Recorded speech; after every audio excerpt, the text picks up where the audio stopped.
돈을 버는 다양한 방법, 재테크 기사와 돈 되는 정보로 투자의 기준을 제시해주는 머니쇼 시작합니다. 간밤 뉴욕 증시 3대 지수 일제히 1% 넘게 하락했습니다. 결국에는 재정 적자에 대한 우려가 재무부의 국채 경매 부진으로 이어지면서 장기물 위주로 국채 수익률이 급등했고 시장이 많은 영향을 받았던 것 같습니다. 네, 그렇습니다.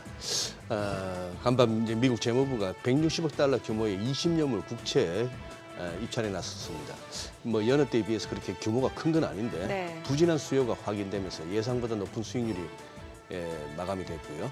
미국채 수익률 큰 폭으로 올라서 10년물 다시 4.5로 올라서서 4.6%에 근접했고 30년물도 5%를 넘겼습니다. 무디스가 미국의 신용등급을 강등한 그 여파 이렇게 일시적으로 끝나나 싶었습니다만 지금 시장의 투자 심리는 많이 취약해져 있습니다. 심지어 트럼프 대통령이 추진하고 있는 감세 법안도 지금 증시가 호재로만 받아들이기에는 재정 적자 악화 우려가 훨씬 더 크다고 볼 수 있겠는데요. 애플, 아마존 등 빅테크들 주가 줄줄이 하락했고 뭐 S&P 500, 500개 종목 가운데 15개만 오르고 나머지가 전부 하락했다고 한다는 것은 지금 투자 심리가 매우 취약함을 보여주는 흐름이라겠습니다. 변동성 지수도 다시 한번 올라왔죠. 그렇습니다. 네. 네. 어제 국내 증시는 외국인과 기관 동반 매수 힘입어서 양시장 모두 올랐습니다. 코스피가 2620선 회복이 됐고요. 코스닥도 1% 넘게 올랐습니다. 달러 환율은 장중에 이제 1,380원대로 떨어지는 상황이었습니다. 업종별로 봤을 때는 그동안 좀 주춤했던 조선, 방산주도 상승했고요. 또 두산 에너빌리티 또다시 52주 신고가를 경신했습니다. 다만 2차 전지 섹터는 계속해서 좀 약세 흐름이 이어지는 상황인데 간밤 뉴욕 증시가 좀 많이 떨어졌기 때문에 글쎄 오늘 국내 증시도 사실 방향 예측이 쉽지 않을 것 같은데 증시 타임에서 확인해 보시면 좋을 것 같습니다. 네, 최근 엔비디아의 젠슨 황 CEO가 대만에 AI 생태계를 구축하겠다면서 지사 건설까지 선언했는데요. 오늘 하우머니에서는 최근 젠슨 황 CEO가 보여주는 행보와 또 엔비디아의 움직임이 국내 반도체 산업들에는 어떤 영향을 미칠지 알아보겠습니다. 지금 보시고 계신 머니쇼는 SBS 비즈앱과 유튜브에서 실시간 시청이 가능합니다. 더 많은 국내 주식 정보 받아보실 분들은 카카오톡 채널 머니랩 추가하시기 바랍니다. 그럼 먼저 빠르게 돌아가는 글로벌 증시 상황부터 정리해 볼까요? 최주연 아나운서 소식 전해주시죠. 미국의 부채 문제가 증시 발목을 점점 더 세게 잡고 있습니다. 무디스의 신용등급 강등 우려에도 불구하고 예산안 통과가 본격화되면서 투자자들의 재정 적자 우려가 더 커지고 있기 때문인데요. 이런 부담감에 오늘 국채금리는 폭등했고요. 증시는 일제히 하락으로 마감했습니다. 마감 상황 보면 다우지수가 2% 가까이 급락했고 S&P 500 지수와 나스닥 지수도 각각 1.61%, 1.41% 내렸습니다. 국채금리가 급등세를 보이면서 기술주들에는 크게 조정이 나왔습니다. 금리가 오르면 기업들은 회사채를 발행하거나 대출을 받을 때 부담해야 하는 금리가 오르고 이는 실적 악화로 이어질 수 있기 때문인데요. 엔비디아와 마이크로소프트, 아마존 모두 1% 넘게 떨어졌죠. 또 특히 애플 주가는 개별 악재에 오늘 2% 넘게 하락 마감했습니다. 오픈AI가 아이폰을 디자인한 애플의 전설적인 디자이너 조니 아이브가 설립한 AI 기기 개발 기업을 인수한다고 발표한 게 영향을 미쳤는데요. 오픈AI와 아이브의 협력이 이 AI 경쟁에서 다소 뒤처진 애플에게 위협이 될 수 있다는 전망이 주가를 끌어내린 것으로 보입니다. 시총 6위부터다 보면 테슬라는 사이버트럭 판매 부진 소식도 전해지면서 오늘 2.68% 급락했고요. 나머지 기업들도 일제히 하락으로 마감했습니다. 밤사이 나왔던 기업 실적도 살펴보면 관심을 모았던 소매업체들이 대체로 부정적인 실적을 공개하면서 시장에 또 다른 악재로 작용했습니다. 우선 미국의 대형 소매업체인 타겟은 이번 1분기에 부진한 실적을 공개한 데 이어서 올해 매출이 계속해서 나빠질 수 있다고 주주들에게 경고했습니다. 구체적으로는 2분기 가이던스를 종전 20%나 대폭 하향 조정했고요. 또 올해 매출 전망도 앞선 실적 발표에서는 약 1% 증가할 것으로 내다봤지만 이번 발표에서는 낮은 한 자릿수대 감소로 낮춰서 제시했습니다. 그 이유에 대해서는 직접적으로 관세를 꼽진 않았지만 제품의 가격 인상으로 인한 소비 심리가 약화한 게 사업에 타격을 주고 있다고 지적했습니다. 또 미국의 다이소로도 불리는 TJX도 관세로 인해서 예상보다 낮은 2분기 실적 전망을 공개했습니다.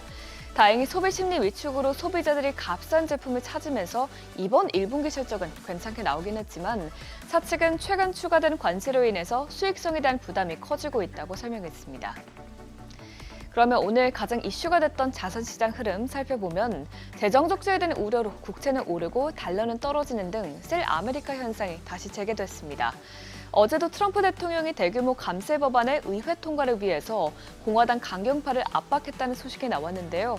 이 같은 요구가 통한 것인지 간밤 마이크 존슨 하원 의장은 당내 이견이 좁혀졌으며 법안을 다시 본회의에 상정하겠다고 밝혔습니다. 이로써 재정 적자가 더욱 악화될 것이라는 전망에 국채 금리는 장기물 중심으로 뛰었는데요. 또 여기에 오늘 진행된 20년물 국채 경매 수요도 부진하게 나오면서 상승세를 더욱 부추겼습니다.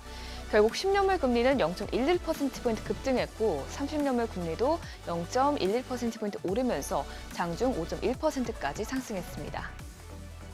달러는 다시 한 달 만에 최저치까지 떨어졌습니다. 미국의 부채 문제가 국채 수익률 상승과 달러 약세를 동시에 초래하고 있고요. 뿐만 아니라 현재 진행 중인 G7 회의에서 트럼프 행정부가 미 달러와 절하 움직임을 보일 것으로 예상되자 달러 대비 주요국 통화는 대부분 강세를 보였고요. 달러 가치는 크게 떨어졌습니다. 금은 오늘 달러가 크게 약세를 보이고 이스라엘이 이란의 핵시설을 타격할 가능성이 나오는 등 지정학적 리스크까지 나오면서 연일 강세를 보이고 있습니다. 오늘 금 선물은 1.13% 오르면서 다시 온스당 3,300달러 위에서 마감됐습니다. 이렇게 이스라엘 타격설에 3% 넘게 급등하던 유가는 하락 반전했습니다. 여름 휴가철 드라이빙 시즌을 앞두고 있음에도 미국의 원유 재고가 깜짝 증가했기 때문인데요. 오늘 WTI와 브렌트유는 각각 0.74%, 1.15% 빠진 채 거래를 마쳤습니다. 다만 전반적으로 시장 분위기가 침체됐던 와중에 비트코인은 나홀로 강세를 보였습니다. 밤사이 비트코인은 한때 10만 9,400달러를 뛰어넘으면서 4개월 만에 사상 최고치를 갈아치웠는데요.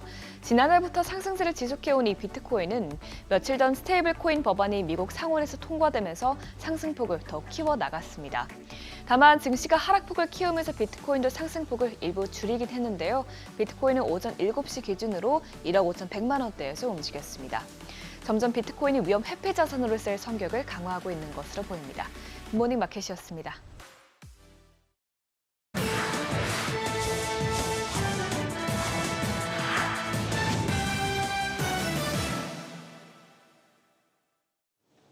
외신이 주목한 주요 이슈들 짚어보겠습니다. 먼저 뉴욕타임즈입니다. 오픈 AI가 아이폰을 디자인한 애플의 전설적 디자이너 조니 아이브와 손을 잡았습니다. 아이브가 세운 AI 기기 개발 스타트업 아이오를 인수하기로 했는데요. 65억 달러, 우리 돈 9조 원에 육박한 회사 역사상 최대 규모입니다. 오픈 AI는 이를 토대로 AI 기반 기기 개발을 전담하는 부서를 신설하고 본격적인 하드웨어 시장 진출에 박차를 가할 계획인데요. 올트먼 CEO는 이전에는 결코 없었던 수준의 제품을 만들겠다. 첫 제품은 완전히 새로운 종류의 것이다 힌트를 남겼고요. 주요 외신들은 이번 협업이 AI 경쟁에서 다소 뒤처진 애플의 위협이 될 수 있다 평가했습니다. 블룸버그는 관세 이슈의 골머리를 앓고 있는 유통업계 소식 자세히 전했는데요. 트럼프 대통령의 심기를 거스를까 눈치 보기 여념없습니다. 앤디 제시 아마존 CEO는 관세 정책으로 매출이 줄거나 가격이 인상되는 현상은 나타나지 않았다 못 박았는데 관세 후폭풍을 우려한 최근 아마존 경영진의 발언이나 회사 방침과는 온도차가 느껴지는 대목입니다. 타겟 역시 연간 실적 전망치를 대폭 낮춰 잡으면서도 가격 인상은 최후의 수단이다, 충격을 완화할 수단이 많다 언급했는데 이를 놓고 유통업계에선 관세 부과로 가격 인상을 예고했다 트럼프 대통령으로부터 질타를 받은 월마트가 반면 교사가 된 것 아니냐는 지적이 나오고요. 블룸버그는 관세 영향에 대해 공개적으로 언급하는 건 이 미국 기업 임원들에게 위험한 일이 되고 있다고 짚기도 했습니다. 최근 해킹 이슈가 논란인 가운데 마이크로소프트가 정보 탈취형 악성 코드 룸마스틸러에 대한 법적 조치를 취했다 밝혔습니다. 미 법무부까지 개입해 중앙명령 구조를 압수하고 악성 코드 도구를 판매한 마켓플레이스도 와해시켰는데요. 이번 조치는 지난 석 달간 전 세계적으로 39만 4천 대 이상의 윈도우 컴퓨터가 감염된 사실이 발견된 이후 이뤄졌습니다. 해당 악성 코드는 가상자산 지갑을 포함한 다양한 브라우저 또 애플리케이션에서 데이터를 훔칠 수 있고 다른 악성 코드를 심을 수도 있는데 회사 측은 룸마스틸러의 회복력을 강조하면서 사이버 범죄 위험에 대응하기 위한 업계 협력의 필요성을 지적했습니다. 길어지는 전기차 캐즘 속 업계 합종 연행 소식도 짚어보죠. 월스트리트저널의 보도인데요. 포드가 가동을 앞두고 있는 켄터키 공장에서 닛산에 공급할 배터리도 생산하기로 했습니다. 원가 절감을 위해 우리 돈 10조 원에 육박한 돈을 들여 새 배터리 공장을 열어 짓겠다 나섰다가 전기차 수요가 쪼그라들면서 한 곳은 일정이 연기되고 나머지 공장도 놀리게 되면서 결국 닛산과 공유하기로 결정한 겁니다. 닛산 역시 올 1분기에만 6조 원이 넘는 영업 손실을 내면서 경영난에 시달리고 있는데 관세를 피하기 위해 미국에서 만든 배터리가 필요했던 만큼 이번 조치가 비용 절감에 도움이 될 것으로 기대하고 있고요. 최근 제너럴모터스 역시 짓고 있는 배터리 공장 지분을 LG 에너지 솔루션에 매각했고 혼다는 투자 계획을 대폭 줄이고 캐나다에 짓기로 했던 공장도 일단 연기하도록 하는 등 상황이 녹록지 않습니다. 중국의 지난해 유럽에 대한 해외 직접 투자가 7년 만에 처음으로 증가세를 보였다고 파이낸셜 타임즈가 보도했습니다. 그 규모만 100억 유로, 우리 돈 155조 원이 넘는데 특히 헝가리에 집중돼 2년 연속 1위 투자처 자리를 지켰고요. 투자는 중국 전기차, 배터리 업체들이 주도했습니다. 세계 최대 배터리 업체인 CATL은 헝가리에 75억 유로 규모의 배터리 공장을 짓고 있고 비아디도 50억 유로짜리 전기차 공장을 건설 중인데요. 전문가들은 중국이 이 같은 해외 직접 투자를 점점 더 전략적 영향력 행사를 위한 도구로 활용할 수 있다 평가하고 있습니다. 대표적인 안전자산으로 꼽혀온 일본 국채가 흔들리고 있습니다. 가격 하락세가 이어지면서 30년물과 40년물 등 장기 국채 금리가 사상 최고치를 찍었는데요. 20년물 국채 입찰이 부진하자 수급 악화 우려가 부각됐는데 이번 입찰에서 국채 수요를 보여주는 평균 낙찰가 최저 낙찰가 차이가 38년 만에 최대로 벌어졌습니다. UBS는 장기 국채에서 매수자 파업이 벌어지고 있다라고까지 평가했는데 2달 뒤 치러질 것으로 예상되는 참의원 선거를 앞두고 정치권에서 소비세 감세 논의가 이뤄지는 데다 미국으로부터 방위비 증액 요구도 받고 있어 재정 상황이 악화될 수 있다는 우려가 확산하고 있습니다. 지금까지 글로벌 비즈였습니다. 어제장에서 이슈가 있던 업종 살펴보는 기업 이슈 시간입니다. 먼저 최근 중화권에서 코로나19가 재확산하는 가운데 타이완에서도 확진자가 급증하고 있습니다. 올해 들어서만 사망자가 벌써 47명에 달하는데요. 아직까지 국내에선 코로나19 유행이 감지되고 있진 않지만 최근의 추이를 보았을 때 방역당국은 고위험자는 코로나19 백신을 접종하고 국민 모두 개인 위생 수칙을 꾸준히 준수해야 한다고 강조하고 있습니다. 이런 가운데 질병관리청이 치사율이 최대 75%에 달하는 고위험 감염병인 니파 바이러스를 제1급 법정 감염병으로 지정할 예정입니다. 코로나19 이후로 5년 만에 새롭게 지정되는 1급 감염병 사례인데요.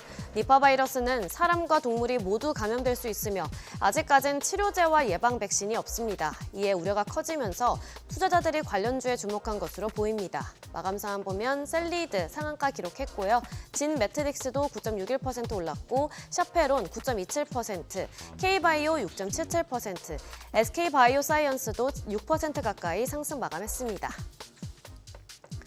조선주도 강세 보였는데요. 먼저 어제 한국과 미국 정부가 관세 조율을 위한 2차 실무통상협의에 들어간 가운데 이를 통한 조선협력 기대감이 크게 작용했습니다.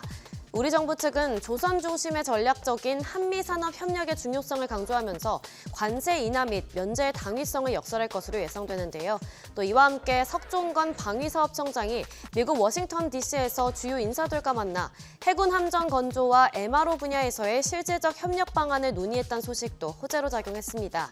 반스틀래프슨법 등 관련 법규 완화에 대한 미국 측의 관심과 지원을 당부했는데 이 법은 미국 해군 함정을 미국 내 조선소에서만 건조하도록 제한하는 법률로 석 청장은 미국 함정의 한국 내 건조를 요청한 것으로 풀이됩니다. 최근 미국이 2037년까지 산업용과 군수용 선박을 최대 448척 발주할 거란 전망이 나온 상황에서 해당 법률의 제한이 완화되면 우리 기업들에 대한 수혜 기대감도 커질 것으로 보입니다. 마감 상황 보면 먼저 1분기 어닝 서프라이즈를 기록한 세진중공업이 상한가 기록했는데요. 증권가에선 세진중공업이 올해를 시작으로 본격적인 실적 성장기에 진입할 것으로 전망하고 있습니다. 또 오리엔탈전공도 12% 가까이 시세 분출했고 1승 11.23%, 동반선기와 케이프 모두 9% 넘게 강세 보였습니다. 트럼프 대통령이 자신의 임기 중에 미국판 아이언돔인 골든돔을 실전 배치하겠다고 밝히면서 우주항공주도 강하게 시세 분출했습니다. 골든돔은 이스라엘의 미사일 방공 체계인 아이언돔과 유사한 차세대 미사일 방어 시스템으로 트럼프 대통령은 지난 1월 27일 이를 미국에 구축하는 내용의 행정명령에 서명한 바 있습니다. 골든돔 구상의 가장 큰 특징은 우주 기반 요격 체계를 구축한다는 건데요. 또 이와 더불어서 삼성이 우주 후방 산업에 진출하기 위해 우주 로켓 발사장을 포함한 스페이스 플랜트 초기 연구 개발에 착수한다는 소식도 긍정적으로 작용했습니다. 관련주 살펴보면 세트랙아이 15.3% 뛰었고요. AP 위성 10.58%, 인텔리안테크도 6.95% 뛰었고 또 미국 내에서 우주항공 원소재를 공급하는 캔코아 에어로스페이스 6.24% 시세 분출했고요. 파이버 프로도 6% 넘게 상승으로 마감했습니다. 마지막으로 트럼프 대통령의 골든돔 프로젝트는 방산주에도 낙관적으로 작용했는데요. 현존 최고의 방공 시스템인 아이언돔의 미국판 버전이긴 하지만 아이언돔은 단거리 미사일 요격에 특화된 반면 현재 구상에 따르면 골든돔은 지상과 해상, 또 공중과 우주를 아우르는 극초음속, 순항, 탄도 종류의 장거리 미사일을 격추할 수 있습니다. 심지어 지구 반대편에서 날아오는 핵 공격도 방어할 수 있는 입체적인 방어망으로 아이언돔보다 훨씬 발전된 형태인데요. 이에 관련 기업들의 수주가 유력해지면서 글로벌 방산 시장의 지각 변동이 예고됩니다. 또 이런 가운데 한국형 첫 초음속 전투기인 KF-21 보람의 1호기가 본격적인 양산 작업에 들어가는데요. 정부 및 방산업계는 우수한 기술과 상대적으로 저렴한 MRO 기술 기능 등을 강점으로 내세워서 동남아와 중동을 중심으로 신시장을 개척하겠다는 구상입니다. 마감 상황 보면 IT 세넨텍 10% 넘게 뛰었고요. MNC 솔루션 8.74%, S&T 모티브도 7.56% 뛰었고 코츠 테크놀로지 6.26%, HJ중공업 5.46% 시세 분출했습니다. 지금까지 어제장 이슈 전해드렸습니다.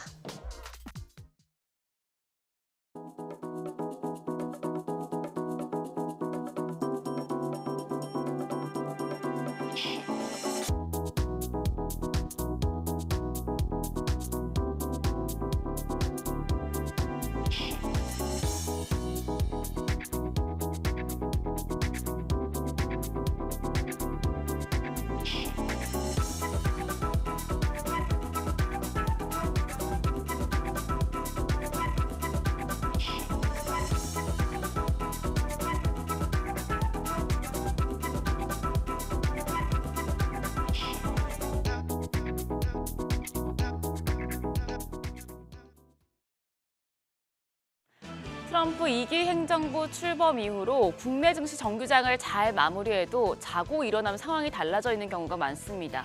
오늘도 그렇습니다. 이번엔 트럼프 감세한 리스크로 미국 국채 금리가 크게 뛰었고 뉴욕 증시가 급락했기 때문에 우리 시장 부담감을 안고 출발하겠습니다. 일단 어제장 복귀하면서 오늘장 투자 포인트 체크하시죠. 어제는 시장이 좋았습니다. 코스피가 0.9% 반등했고 코스닥도 1.13% 상승했습니다. 반도체와 2차 전지, 자동차 등 관세 피해주들이 부진한 모습을 보였지만 조선과 방산, 금융섹터가 강세를 보이며 지수의 상승을 견인했습니다. 외국인 투자자들이 무디스발 충격으로 팔아낸 이후에 다시 순매수하고 있습니다. 어제 유가증권 시장에서 외국인 2천억 원 넘게 순매수했고 기관도 900억 원 넘는 사자세를 기록했습니다. 개인 투자자만 3,200억 원 팔아냈습니다. 코스닥 시장에서도 메이저 수급 주체의 쌍끌이 매수세가 나타났습니다. 외국인이 400억 원 넘는 매수 우위 기록했고 개인도 853억 원 순매수했습니다. 여기서도 개인만 홀로 1,200억 원 가까이 팔아냈습니다. 코스피 시총 상위단에서는 업종별로 희비가 갈렸습니다. 반도체와 자동차 대표주는 약세 보였습니다.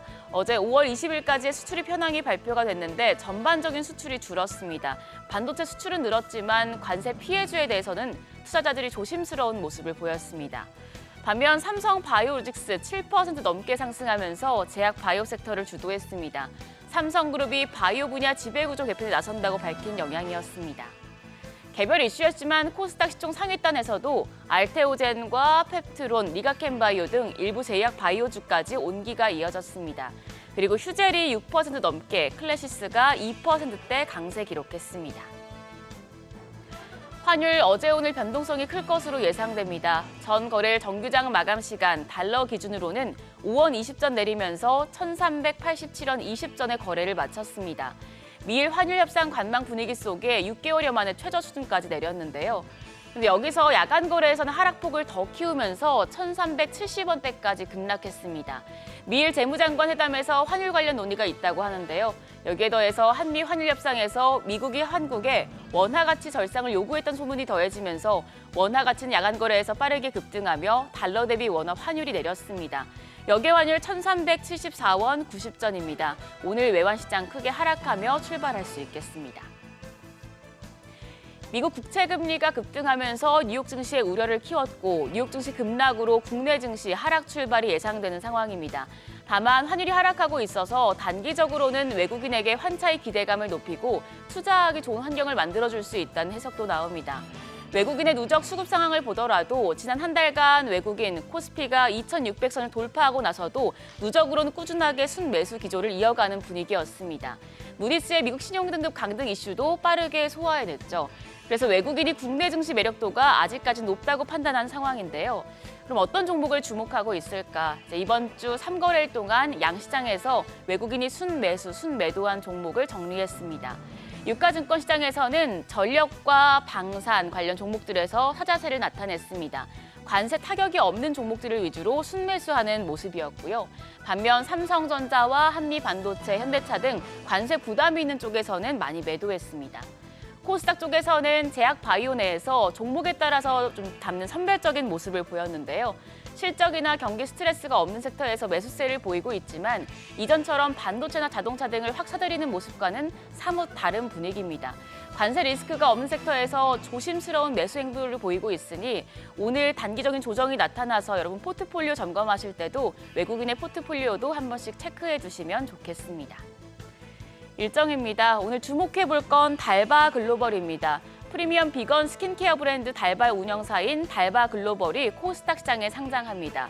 IPO 단계에서부터 오버행, 상장 이후의 잠재 매도 물량에 대한 우려가 컸었는데 이 이슈를 털어낼 수 있을지 주목됩니다. 한편 전 거래일 시간외 거래에서는 디지털 자산 쪽이 강했습니다. 이창용 한국은행 총재가 6대 은행장과 중앙은행 디지털 화폐, CBDC 관련 논의를 확대하는 소식에 주목받았는데요. KCT와 한국정보인증, 한네트 등 CBDC 관련주들 오늘장에서도 강한 모습 보일지 지켜보시죠. 그럼 넥스트레이드 프리마켓 확인하시죠. 뉴욕 증시 3대 지수는 일제히 하락했는데요. 오늘 국내 증시도 이 분위기 반영하는 모습입니다. 유가증권 시장 시총 상위 종목단 대체로 약세 보여줍니다. 삼성전자가 0.54% 내림세로 55,400원, SK하이닉스가 1% 넘게 하락합니다. 거래가는 198,400원으로 20만 원대 반납하고 있습니다. 삼성바이오로직스는 보합이고요. LG에너지솔루션이 0.18% 약세로 27만 7천 원, 반면 한화에어로스페이스는 0.36% 상승세 보여줍니다. 거래가 84만 원으로 집계되고 있습니다. 이어서 코스닥 시총 상위 종목입니다. 그래도 일부 종목들은 선방하는 분위기입니다. 알테오젠 1% 하락합니다. 거래가 32만 2,500원. 에코프로비엠은 0.46% 강세로 88,300원에 거래되고 있고요. HLB가 1.3% 상승합니다. 53,500원으로 거래가 집계되고 있습니다. 에코프로는 강보합 정도로 현재 거래가 41,050원. 반면 레인보우 로보틱스가 1.66% 하락합니다. 26만 6천 원에 거래되고 있습니다. 여기까지 프리마켓 점검했습니다. 뉴욕 증시 따라 우리 시장, 미국 국채금리 급등에 따른 부담감 안고 출발하겠습니다. 다만 일각에선 무디스의 미국 신용등급 강등 때처럼 단기적인 악재에 그칠 것이란 낙관론도 나오는데요. 오늘 환율 출렁일 수 있으니 환율 변동성 유의하시면서 시장 대응하시죠. 지금까지 어제장 오늘장이었습니다.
현재 시각 8시 26분 향해 갑니다. 지금 보시고 계신 머니쇼는 SBS BG앱과 유튜브에서 실시간 시청이 가능합니다. 특히 SBS BG앱 다운로드 받으셔서 시청하시면 다양한 정보 확인해 보실 수 있고요. 더 많은 주식 정보 원하시는 분들은 카카오톡 채널에서 머니를 검색하셔서 친구 추가하시면 됩니다.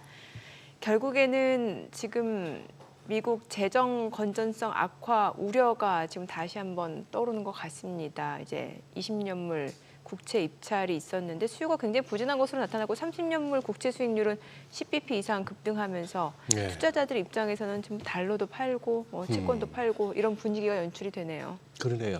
그 이제 4월 초 그때 이제 관세 폭풍이 몰아쳤을 때 우리가 잠시 봤던 그 트리플 약세. 아, 네.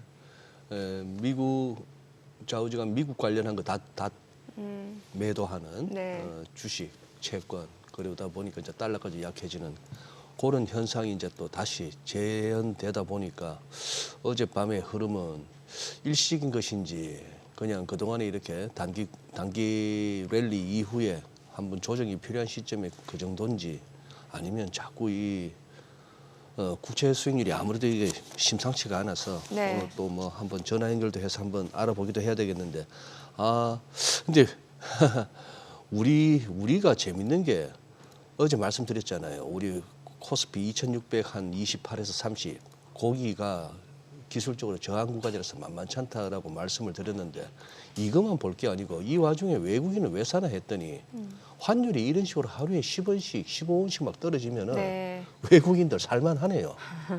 이게 달러로 환산한 우리 코스피는 지금 쭉쭉쭉쭉 가고 있어요. 네네네. 그러다 보니 오늘 이 뭐 야간 선물 흐름으로 보나 뭐나 우리도 빠지면서 시작하는 장일 텐데 네. 외국인은 어떨지 그것도 그러게요. 궁금하고요. 네. 일단은 뭐 지금 미국 국채 수익률에 대해서 좀 짚어보겠습니다. 네. 오늘 한국개발연구원 김미루 연구위원 연결되어 있습니다. 안녕하세요. 네, 안녕하세요. 네, 지금 이제 뭐 20년물 국채 입찰이 있었는데 이게 수요가 굉장히 부진한 것으로 나타났고 30년물 결국에 5%를 넘어섰습니다. 지금 장기물 국채 수익률 급등 배경 또 파장까지 좀 짚어봐야 될 텐데 원인은 뭐라고 보시나요? 네, 말씀하신 대로 간밤에 미 국채 수익률이 빠르게 상승했는데요. 네. 특히 단기물에 비해 장기물이 더 큰 폭으로 올랐다는 점에 그 원인에 대한 힌트가 있는 것으로 보입니다. 국채금리는 향후 중앙은행이 어떤 기준금리 경로를 가져갈 것이냐에 대한 기대와 이 국채가 얼마나 현금화가 잘 될 것이냐의 지표인 유동성 프리미엄의 합으로 구성되는데요. 이 미국 국채 장기물 위주로 올랐다는 점은 기준금리 경로의 상승보다 유동성 프리미엄이 상승했다는 점으로 해석될 가능성이 높고 이는 미국 국채 발행량 증가에 대한 시장의 우려가 담겨 있다고 볼 수 있습니다. 따라서 말씀하신 20년물 국채 입찰 수요가 부진했던 이유도 있고 최근 미국의 국가신용등급 하락 이벤트도 있었는데 그것들도 하나의 현상으로 보여지고요. 보다 근본적으로는 미국의 재정적자 확대 가능성에 대한 우려가 담겨 있다고 봐야 할 것으로 보입니다. 관련해서 최근 미국 트럼프 대통령과 공화당이 감세안을 추진하고 있는 것이 가장 큰 배경으로 보이는데요. 이미 미국의 재정적자 규모는 상당할 것으로 예상되고 있어서 향후 10년간 약 36조 달러의 증가가 예상되고 있는 상황인데 지금 논의하는 이 법안이 통과될 경우에는 여기에 더해서 수조 달러를 더 증가시킬 것으로 예상되고 있기 때문에 장기물 국채 금리도 급등하고 20년물 국채 수요가 부진하게 나타나며 장기물 금리가 오르고 있는 것으로 해석됩니다. 네. 자, 지금 이제 미국에서 출발한 이 관세 폭풍 거기에다가 이제 미국에 대한 또 신용 등급 강등이 3대 신용평가사 완전히 이제 뭐 화룡점정을 찍은 게 무지수였습니다. 이제 안전자산이라는 미국채가 안전자산인가 하는 거기에 자꾸 이제 흔들리고 있는데요. 자, 여기다 또 스태그플레이션 얘기도 계속 나오고 있고 미국의 정책 신뢰도 지금 이런 식으로 나옵니다. 지금 우리 김미루 연구원님 보시기에 이 상황을 시장에 몸담고 계신 분들이 이 위기 상황으로 여겨야 될까요? 아니면은 시장에 흔히 뭐 우리가 맞게 되는 어떤 랠리 중간중간 나타나는 조정 구간이라 봐야 될까요? 어떻게 보십니까? 뭐 굉장히 어려운 질문인데요. 네. 예. 결국 이 안전자산이라고 하면 금융시장의 불확실성이나 경제적 충격이 가는 상황에서도 가치의 변동성이 낮고 유동성이 높고 투자자들이 신뢰하고 선호하는 자산을 의미합니다. 이러한 자산은 특히 이제 위기 시기에 자본의 안전한 피난처로 간주되면서 가격이 상승하는 모습을 보이는데요. 그런데 이미 지난 4월 달에도 미국 국채의 안전자산 지위가 일시적으로 흔들린 사례가 있었습니다. 4월 초중순에 미국의 주식시장이 하락하는 모습을 보였는데 일반적으로 미국의 주가가 하락하면 관련된 자금이 안전자산으로 일컬어지는 미국 국채시장으로 이동하며 국채 금리는 하락하는, 즉 국채 가격은 상승하는 모습이 나타나는 것이 지난 수십 년간의 일반적인 모습이었는데 오히려 미국 국채 금리까지 덩달아 상승하며 적어도 일시적으로는 미국 국채의 안전자산 지위가 흔들리는 것이 아니냐는 우려가 제기되었습니다. 지금 모습도 그때랑 유사한데요. 주가의 하락과 동시에 국채금리 상승이 나타나고 있는 상황입니다. 다만 이제 미국의 1, 4분기 거시경기 지표를 보면 그 전체적인 내용으로는 부진하긴 하지만 소비나 투자는 여전히 견조한 모습을 보이고 있고 관세 급등에 따른 선제적으로 대비하기 위해서 수입이 빠르게 증가하면서 또 금에 대한 수입도 증가하면서 순수출이 감소한 모습이라 2, 4분기에는 아마도 반등하지 않을까라고 예상이 되는 상황이기도 하고 이와 같은 맥락에서 소프트 지표들에 대한 미국 경기에 대한 우려가 점증하고 있는 것은 사실이지만 노동시장 지표라든지 여러 물가 지표라든지 하드 데이터들은 여전히 견조한 상황이라 당장의 위기라고 보기는 어렵다고 개인적으로는 생각합니다. 다만 이제 중장기적으로 재정 적자가 지속적으로 빠르게 증가하는 현상 그리고 말씀하신 대로 미국의 정책 신뢰도가 심각하게 훼손되고 있는 현상은 미국의 경제 당국과 정치 당국이 여전히 경계할 필요가 그것도 아주 크게 경계할 필요가 있다고 보입니다. 알겠습니다. 오늘 내용 잘 들었습니다. 네, 고맙습니다. 고맙습니다. 감사합니다. 네, 자 오늘 출연자 바로 모셔서 시장 이야기 해보겠습니다. 크로스 리서치 한용희 수석 연구위원 함께합니다. 어서 오세요. 어서 오세요. 반갑습니다. 네, 반갑습니다. 2주 만이죠? 네, 시간 빨리 갑니다. 오늘은 또 이제 테슬라를 비롯한 이제 미국의 기술주들 이렇게 살펴봐야 되는데 그 전에 우리 한 수석께서 보시는 최근의 이 거시적인 흐름 한번 좀 정리 한번 하고 가시죠. 아니 이게 무역 그 관세 정책 폭풍이 한번 싹 지나가더니 이번에는 이제 미국의 재정 적자 글쎄, 우려가 좀 커지고 있습니다. 실제로 심지어 증시에서 어떻게 보면 어지간하면 호재로 받아들일 만한 감세 얘기도 자꾸 그쪽으로 갖다 붙이니까. 지금 그 세액 공제한도를 4만 달러까지 높이는 안을 추진 중인데 이거에 대해서 트럼프가 계속해서 빨리 찬성해라 지금 압박하고 있는 상황인데 글쎄요. 예. 근데 이게 갖다 붙이기도 나름이잖아요. 그렇죠, 그렇죠. 만약 시장이 올랐으면 호재인데. 예. 약간 우리가 이 국채 입찰이 이거 오랜만에 있었던 것도 아니고 네. 늘상 있죠. 네, 늘상 있는 건데 또 이게 또 큰 금액이 아니고 그렇게 이게 엄청나게 큰 충격을 줄 이슈였나? 네, 과거에 그러면은 국채 입찰 제가 예전에 기억났던 거는 좀 크게 한번 30년물인가 있었는데 그때 입찰 수요 굉장히 많았거든요. 네. 근데 그때 시장은 또 그렇게 오르진 않았어요. 네. 그래서 사실 항상 시장은 이유를 갖다 붙이기 나름이다라고 좀 생각을 하는데 그러니까 그 이유를 어디서 찾느냐라는 거죠. 근데 지금 계속 이어지고 있는 거는 무디스에서 신용등급 강등 이런 것들까지 포함이 되다 보니까 사실 시장이 연결되는 부분들이 있죠. 근데 이게 또 투자라는 게 심리적인 게 이어지다 보니까 기관 투자자들도 당연히 그렇겠죠. 미국 현지에서. 그럼 이거 그럼 지금 우리 일단 매도할까? 한 곳에서 매도가 또 나오게 되면 우리도 어느 정도 리스크 관리를 위해서 매도를 해야겠다. 이게 연쇄적으로 나올 수도 있는 거라고 생각을 하기 때문에 사실 근데 좀 의미적인 숫자는 있죠. 이제 5%가 넘었다. 라는 좀 의미적인 숫자로 인해 가지고 좀 매도세가 나오는데 거기서 또 촉발되는 부분들이 있다 보니까 저는 어쨌든 좀 영향을 아예 안 미치지는 않았고 트리거가 됐다라고 말씀을 드리고 싶습니다. 아니 지금 그 스티븐 문누신 전 재무장관이잖아요. 지금. 스티븐 문누신. 예. 일기 때 트럼프 대통령 일기 때 이게 오랜만에 듣는 이름이네. 다시 또 회자되는 것 중에 하나가 그 카타르 경제 포럼에서 지금 이제 무역 불균형보다도 예산 적자가 더 큰 문제다. 문누신이. 네, 그런 얘기를 했단 말이죠. 그러니까 이게 참 시장에서 그냥 흘려 들어올 법한 내용인데도 이게 다시 부각이 되고 있다라는 거는 지금 트럼프가 추진하고 있는 감세안 자체도 결국에는 국채 발행을 늘릴 수밖에 없는 그쵸. 그런 정책이고 이러면은 결국에는 장기물 위주로 국채 수익률이 급등하고 정부 그러면 이자 비용 늘어나고 그렇죠. 정부 예산 적자 더 커지고 어제 예. 재무부에서 얘기를 한 게 최근에 이제 10 베이시스 포인트가 올라가다 보니까 이자에 대한 차입 비용이 증가하고 그렇죠. 있다라고 발언을 예. 한번 하긴 예. 했었거든요. 근데 일단은 뭐 무디스가 신용등급 강등한 배경도 보자면은 네 가지가 있었거든요. 네 가지, 첫 번째가 예. 이제 10년 이상 지속된 재정 적자 확대가 있었고 금리 높아가지고 이자 비용 높잖아 예. 이거 있었고 그다음에 그러면은 부채 상환 비용 증가 이게 롤오버라고 하잖아요. 그렇죠. 이거 비용 증가하는 거가 있었고 그다음에 네 번째가 이제 의회에서 재정 지출 조정 실패했던 거 그게 있었는데 일단 이건 다 예상하긴 한 거잖아요. 어쨌든 네. 그렇죠.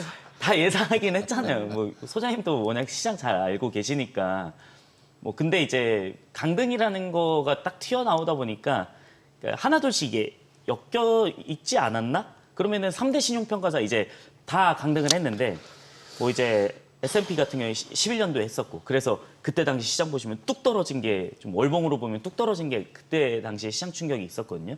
그다음에 피치가 23년도에 있고 그다음에 3대 신용평가사 등급 강등의 다 공통점이 뭐냐? 재정 적자 확대, 그러니까 부채 한도 협상, 정치 리스크, 그다음에 미국 신용도 좀 떨어진 것들, 뭐 이런 것들이라고 보는데 뭐 카타르에서 얘기했던 것도 툭 튀어나온 것도 이게 시나리오가 연결돼서 그렸지 않았나라고 말씀을 좀 드리고 싶습니다. 아, 그러니까 시장은 항상 이동하잖아요, 이게 네. 초점이. 지금은 그렇죠. 그래서 좀 국채금리 5%, 그다음 뭐 재정 적자 이거에 좀 맞춰지지 않나. 사실 그래서 도지가 탄생한 것도 어떻게 보면은 비효율적인 것들을 줄여서 좀 고간 채우려고 했던 이유였기 때문에 좀 그런 이유들도 있지 않았나라고 이어서 말씀을 드릴 수가 있겠습니다. 네. 근데 지금 뭐랄까 이게 시장이란 게 늘 그렇잖아요. 보면 뭐 시장이 섰다 하는 얘기는 누군가 사고 누군가 판다는 얘기인데 그래야 이제 거래가 체결이 되는 거고 장이 서는 건데 마찬가지로 똑같은 상황에서 똑같은 펀더멘털과 어떤 뉴스의 흐름을 가지고 그래도 나는 사겠다와 그래서 나는 팔겠다가 이제 부딪힌다고 봐야 되니 네. 예, 여기서 그리고 지금 최근 한 며칠 쭉쭉쭉 올라온 거를 갖다가 이제 시황을 뭔가 써야 되는 사람들 입장에서는 억지스럽게 이제 만들어 갖다 붙인 거죠. 무디스 다 알던 얘기 아니야? 뭐 새삼스러운 거 없잖아. 새삼스러운 거는 없잖아. 네. 그래서 올라갔잖아. 이렇게 했다가 또 이제 국채 수익률이 또 뭐 한 5%, 뭐 4.5% 살짝 넘어가니까 또 이렇게 다시 내려오니까 그쯤 되니까 매력적인 가격이라고 보고 또 매수세가 들어왔잖아. 이렇게 했는데 네. 막상 이렇게 툭툭툭 그렇게 믿고 있다가 이게 진짜 금리가 치솟아버리면 지금 미국만의 현상도 아니거든요. 그렇죠. 그러고 나서는 또 이제 뭐라고 이제 사후적으로 설명할까 싶기도 한 게 또 시장입니다. 그런 상황인데 지금 너무 팽팽한 가운데 하기야 늘 이걸 갖고 진짜 초를 다투고 분을 다투면서 그렇게 한다는 게 힘든데 아니 그러면은 지금 여기서 한수석은 시장에서 도망가실 거예요? 아니면 여기서 한번 최대한 또 돈 되는 데를 한번 들어가 보실 거예요, 지금? 이거는 또 종목마다 다르기 때문에. 종목마다 네. 다르기 때문에. 네. 지금 만약에 그러면 상대적으로. 심플하게 지수를 갖다가 사든지 팔는 그 단순한 상품을 가지고 지금 의사결정을 하라면. 네. 근데 이거는 뷰에 따라 다른데 장기적으로 본다라면 저는 계속 우상향은 할 장기 거라고. 우상향? 네, 할 거라고 보고 있고요. 그다음에 사실 어느 정도 반등이 세게 나온 것도 있긴 했었잖아요. 최근에. 관세 때문에 하락하고 관세 때문에 다시 상승하고. 그럼 지금 뭐 저는 최근에 조정 나온 거 보면은 이거 크게 조정이 나왔나?라고 생각은 별로 안 들기는 하거든요. 네, 근데 만약에 이것 때문에 조정이 또 크게 나왔다라고 하면 한도 협상 또 된다라고 했을 때는 가만히 있지는 않겠죠, 당연히. 어느 정도 셧다운까지 가지는 않을 텐데 저는 그렇게 된다라고 했을 때는 다시 조정이 나왔을 때는 한번 잡아볼 만하다. 근데 지금 당장은 뭐 시장 변동성이 있기 때문에 지금은 소나기는 피하고 이것 때문에 조정이 나온다? 그러면은 저는 들어가 볼 만하지 않을까? 들어가 볼 만하다. 네. 한번 관망 정도도 아니고 들어가 볼 만하다. 네. 근데 이제 지수 자체로 본다라고 했을 때는 그렇고 저는 개별 종목에서는 이번에 엔비디아도 네. 주가가 많이 올라오긴 했는데 사실 한 단계 더 점프업을 할 수 있다라고 좀 생각을 했던 게 이거 딥시크 사태로 인해서 수요가 줄 알았는데 GPU 수요가 생각보다 굉장히 많겠다라는 생각이 들더라고요. GPU 수요가. 네, 이번에 그 대만에서 예. 컴퓨텍스 2025를 엔비디아 젠슨홍이 직접 발표를 네, 했습니다. 네. 그래서 블랙웰 같은 경우에 또 발표를 하면서 저는 들었던 느낌들은 이번에 일론 머스크가 또 그 얘기를 했죠. 인터뷰하면서 콜로서스 2를 다시 그러니까 만들고 있다. 이게 한 6개월에서 9개월 안에 완공될 것이다라고 했는데 콜로서스 2요? 네, 그러니까 콜로서스 테네시 멤피스 쪽에 있는 네. XAI 데이터 센터입니다. 네네. 거기서 이제 XAI가 그록이 있잖아요. 네. 그록을 이제 훈련시키고 하는 건데 현재 콜로서스 1 같은 경우에는 이제 20만 개 정도 있어요. GPU가. 지금 엔비디아 쪽에서 이거 20만 개로 구해가지고 네. 만든 게 콜로서스 1인데 네. 이번 연도 초에 제가 갑자기 그 행사 하나 있었는데 엔비디아 젠슨왕이 양자 컴퓨터 아직 멀었다라고 그 행사. 그때. 네. 예. 그때 XAI에 대해서 한번 밝힌 적이 있었습니다. 예. 뭐라고 얘기했냐. 이 슈퍼컴퓨터 만드는 거 남들은 3년, 5년 걸리는데 일론 머스크는 거의 뭐 몇 개월 안에 끝냈다라고 얘기를 했었거든요. 네. 근데 그게 콜로서스 1이에요. 아하. 20만 개로. 네. 근데 이게 콜로스 2는 어느 정도냐면 100만 개거든요. 그러면 이게 20만 개에서 추가 80만 개, 100만 개가 아니고요. 20만 개 따로, 100만 개 따로입니다. 그럼 120만 개예요. 총 캐파는. 지금 그래서 제가 이게 콜로서스고요. 그러면은 이 콜로서스 100만 개 GPU를 가동시키려면은 이게 원자력 발전소 규모입니다. 기가와트시 규모입니다. 이게 메가와트시가 아니고. 필요한 전력이. 네, 기가와트시 규모이기 때문에 예. 최근에 이제 테슬라 메가팩을 멤피스 쪽에 공급을 했습니다. 그 사진이 하나 떴는데 그거 보여주시면 168개를 공급을 했더라고요. 이게 제가 하나하나 다 세봤습니다. 이거를. 네. 메가팩 하나, 둘, 셋, 넷 이렇게 해가지고 다 세봤는데 저 메가팩 네. 168개. 네네. 네, 저게 168개였는데 168개의 테슬라 메가팩 용량을 계산을 하면은 한 개당 저장 용량이 3.9 메가와트시고 출력이 1.9 메가와트시거든요. 그러면은 저장 용량을 3.9 메가와트시에서 곱하기 168을 하면은 655 메가와트시가 됩니다. 엄청난 거죠. 그러니까 총 그냥 저장 용량이. 네, 가구 진짜 몇만 가구를 그냥 공급할 수 있는 양인 거예요. 저 정도면. 네. 어마어마한 건데 그럼 이거를 왜 저쪽에다가 메가팩을 놨느냐라는 걸 봤을 때 이거 콜로서스 진짜 진심이긴 하다. 진심이긴 하다. 이거 진짜 100만 개 돌릴 가능성이 있겠구나. 근데 엔비디아를 이렇게 시나리오를 쭉 그으면서 말씀을 드리는 이유가 뭐냐면 XAI도 그렇고 네. 그다음에 어제 하나 뉴스가 나온 게 그 오픈 AI가 그 데이터 센터 지금 스타게이트 같은 경우에는 116억 달러 조달 완료했습니다. 이게 텍사스에 지어지고 네. 있죠. 그래서 데이터 센터 총 2개에서 8개 건물로 확장을 예정할 것이라고 얘기를 했고 그러니까 오라클하고 15년 동안 임대 계약 유지를 했고 그다음에 이게 스타게이트 원래 5천억 달러 투자하겠다고 발표했잖아요. 네. 근데 이게 스타게이트 규모의 일환인 거기는 하죠. 그래서 일단 자금 조달했기 때문에 그거 이거 어디다 쓸 것이냐. 건물 원래 2개에서 8개 동으로 확장되면은 데이터 센터 다 들어가는 거잖아요. 그럼 엔비디아 GPU 필요할 거라는 거죠. 그럼 지금 블랙엘 울트라 저는 좀 품절 나지 않을까라는 생각을 좀 갖고 있기 때문에 네. 결국에는 지금 엔비디아나 마이크로소프트, 구글 다 경쟁인데 성능이 너무 좋게 나오고 있습니다. 어제 같은 경우에도 구글 I/O 개발자 컨퍼런스 발표가 있었는데 좀 충격이었습니다. 이거 BO3를 발표했는데 이제 편집자들 다 죽었겠다.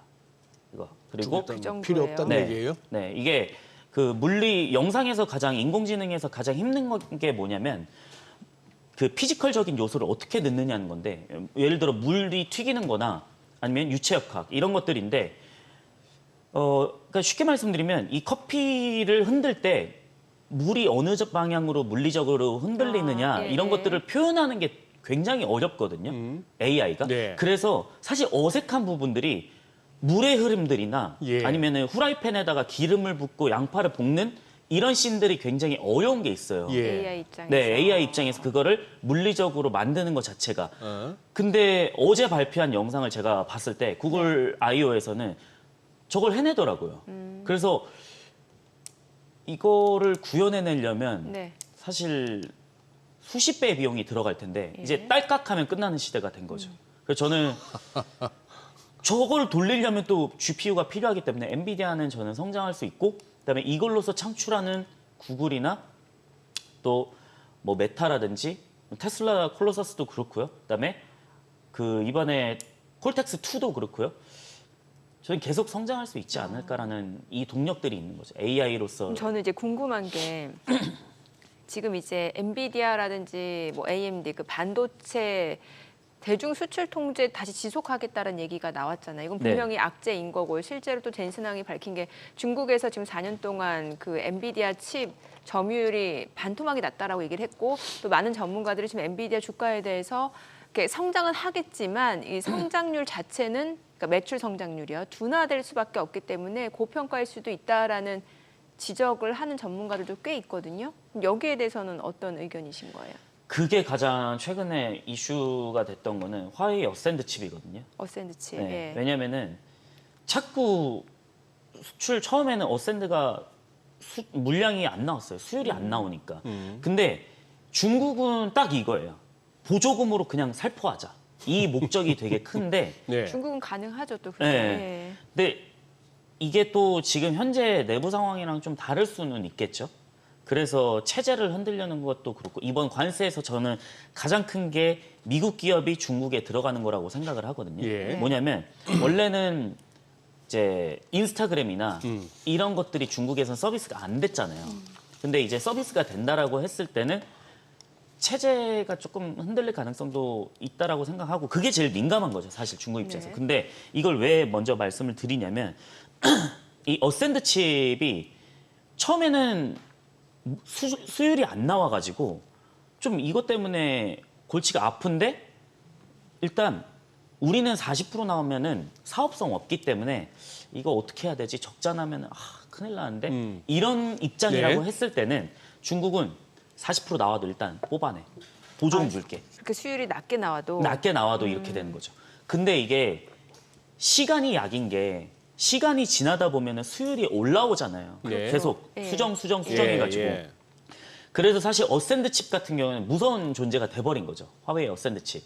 근데 엔비디아의 위상을 저는 꺾을 수 있을까라는 건 좀 물음표이기는 합니다. 지금 미국의 최근 조치가 그 화웨이 칩을 쓰지 말라는 거 아니에요? 전 세계로 그것도 하여금. 맞죠. 그것도 있고 네, 그것도 이제 있는데. 중국의 수출 자체도 네. 다시 한번 통제한다는 거죠. 저성능 엔비디아 반도체도 네. 예. 수출도 걸어버린 거 원래 H20까지는 됐는데 네, 네. 이게 원래 H20을 중국 때문에 만든 거거든요. 그렇죠. 저사양. 이거 H100, H200 쓰지 말라고 하니까 알았습니다. 그럼 알겠습니다. 그럼 저성능으로 만들어서 고성능 말고 이거 그럼 수출할게요. 라고 해서 나온 게 H20인데 네. 이것도 좀 통제를 걸어버리니까 그 다음에 그러니까 부동산 약간 풍선 효과 같은 거죠. 이것도 안 되니까 RTX 40 시리즈. 그래서 RTX 40 시리즈가 미국에 있는 중국 유학생들이 2개씩 사서 가면은 비행기표 뽑는다 이런 얘기들이 있었고. 왜냐면 프리미엄이 붙으니까 이게. 그래서 그런 얘기들도 있었거든요, 사실. 네. 그래서 또 H20이 안 되니까 RTX 가져오면 또 그 안에서 네. 팔면은 프리미엄 붙여서 팔면은 그러니까 이게 중국이 어센드 칩으로 자립하려는 거는 맞지만 중국 매출 비중보다 지금 총캐파가 늘어난 거에 대해서 저는 긍정적으로 보고 있기는 하거든요. 왜 그러냐면 일단 블랙웰 양산을 시작한다라고 했을 때는 대기 물량이 워낙 많다. 대기 물량이 많고 그다음에 제가 생각하는 거는 쿠다 생태계 때문에 엔비디아 개발자들이 결국에는 그거예요. 그러니까 소장님 안드로이드 쓰시지만은 애플의 생태계가 되게 공고한 게 뭐냐면 아예 폐쇄적이잖아요. 이거는 다른 데로 넘어갈 수가 없는 거예요, 이게. 그냥 내 안드로이드, 내 어플, 공인인증서, 은행 다 여기 깔려 있는데 페이스 아이디로 다 깔려 있는데 딴 데 넘어가서 이걸 또 새로 시작한다? 근데 누가 먼저 할래? 처음 하는 사람 많이 없잖아요. 그렇기 때문에 이 생태계가 저는 쿠다라고 생각을 하는데 그 쿠다가 지금 표준이 돼버린 거죠. 어떻게 보면은. 반도체 표준 제덱처럼. 그래서 저거는 저는 좀 아직 깨트리기는 어렵다. 그냥 성능은 다 좋은 것들 많죠. 그래서 엔비디아 이번 컴퓨텍스 2025에서도 저는 좀 굉장히 좀 좋지 않나? 그러니까 캐파 자체가 커지는 거에 주목하면은 또 주가 상승도 어느 정도는 뒷받침될 수도 있다라는. 네. 그러니까 이해를 중국에서는 좀 잃을 수는 있지만 예, 예. 미국하고 글로벌적으로 봤을 때는 이게 중국의 매출을 커버할 수 있을 정도를 된다라고 했을 때는 저는 더 성장할 수 있다라고 생각을 하고 있습니다. 알겠습니다. 자, 지금 시각 8시 52분 향해 갑니다. 오늘 양시장 호가 상황 체크해 보겠습니다. 먼저 코스피 예상 체결지수 확인해 볼게요. 코스피가 오늘 약보합 출발 예상되고요. 지금 2,621포인트로 집계가 되고 있고 코스닥은 0.7% 하락이 예상됩니다. 지금 718포인트로 나타나고 있죠. 시가총액 상위 종목 예상가 보겠습니다. 삼성전자 0.3% 하락 예상되고요. 호가는 55,500원, SK하이닉스, 삼성바이오로직스 지금 호가에서는 보합권 예상되고 있고요. LG에너지솔루션이 1% 하락 예상됩니다. 예상가 274,500원. 이 가운데 하나 에어로스페이스 지금 유증 규모 확대 소식이 나오고 있는데 일단 호가에서는 1%가량 상승이 예상됩니다. 지금 846,000원으로 집계가 되고 있고요. 현대차 보합 예상되고요. 기아가 0.4%가량 하락 출발 예상됩니다. 호가는 97,000원. KB금융 강보합권 예상되고 있고 삼성전자 우선주는 상승 출발 예상됩니다. 예상가 46,500원이고 HD 현대중공업 같은 경우는 오늘 지금 호가에서는 지금 현재 글쎄 앞서서 저희가 개장하고 조금 더 볼게요. 자, 그리고 KB금융 지금 강보합권 예상되고 있고 코스닥 시가총액 상위 종목 예상가 보도록 하겠습니다. 알테오젠이 오늘 1% 하락 예상됩니다. 어제 2.6% 좀 반등을 보여줬는데요. 오늘 장에서는 지금 호가 1%가량 하락 예상되고요. 322,200원, 에코프로비엠도 1% 하락 예상됩니다. HLB 1% 상승 예상되고요. 호가는 53,400원, 에코프로가 2% 약세 출발 예상됩니다. 예상가 40,000원이고 레인보로보틱스가 1.8% 하락 출발 예상되고 있습니다. 호가 265,500원이고요. 휴젤 1.5% 하락 예상됩니다. 어제 6% 강세 보이면서 2거래 연속 상승을 보여줬는데 오늘은 사흘 만에 좀 차익 실현 물량들이 나올 걸로 보여집니다. 호가는 365,500원. 펩트론 0.9% 상승 예상되고요. 호가는 209,500원. 파마리서치 약보합 출발 예상됩니다. 리가캠바이오 1% 지금 하락이 예상되고요. 호가는 108,200원. 그리고 클래시스 2% 약세가 예상되고 있습니다. 오늘 비트코인 간밤 금 가격하고 이제 비트코인 가격이 좀 올랐고 비트코인 108,000달러 넘어선 거 확인했는데 지금 보니까 사상 처음으로 12만 달러 넘어섰다. 12만 달러? 예, 이게 주식하고 이제 채권, 그러니까 미국 주식, 미국 채권, 뭐 달러 약세 이 가운데 금하고 비트코인 쪽으로 자금이 좀 쏠리네요. 진짜 요즘 제일 부러운 게 제 조카들 많은 중에 코인 갖고 한 번씩 이모부를 놀리는데 이모부 뭐 전문가라면서요 이러면서 살살 놀려요. 코인 하나 정도는 들고 계시나요 이러면서 언제 샀는데 했더니 막 깜놀할 만한 가격으로 뭘 모를 때는 그냥 미친 척하고 그냥 사들고 그냥 잊어버리는 것도 방법인데. 시장 분위기 편승해서요. 야, 근데 어떻게 예상 체결 지수가 저렇게 잘 버틸까요? 실제 뚜껑 열어서 저렇게 된다면은 그리고 외국인이 오늘도 뭐 산다면은 이거는 뭐 진짜 그때는 진짜 환율하고 엮어서 보는 그 시각도 일리가 있겠네요. 야, 이거 환율 이거 재밌습니다. 이제 어제 우리 국내 뭐 경제지에서도 아예 대놓고 그 미국과 한국 사이에 환율 관련한 협상이 있었던 것 같다. 뭐 이런 식의 보도도 나오기도 했는데. 이렇다면은 지금은 오늘은 NDF 시세 봐서 여기가 또 월간 기준선이고 근데 문제는 1,360원입니다. 어차피 1,400은 깨지고 내려왔을 때부터 많은 사람들이 보기를 뭐 1,380, 그다음 1,360인데 1,360원도 깨지면 이거는 진짜 자세 고치고 다시 한번 판을 점검해야 되는 그런 큰 그 같은데 신기하네요. 와, 이 가운데 비트코인 11만 달러 돌파 눈앞인 돌파. 상황에서 돌파를 했어요. 돌파했어요. 네, 했어요. 돌파를 했어요. 그러니까. 대단하네요. 그러니까 한수 결국에는 자금이 어딘가로 쏠린다는 어딘가로 거고. 간다는 예, 얘기. 한수 예. 코인 갖고 계시죠? 네, 많이 갖고 계시죠? 아니에요. 많이 안 갖고 있어요. 많이 안 갖고 네. 있어요.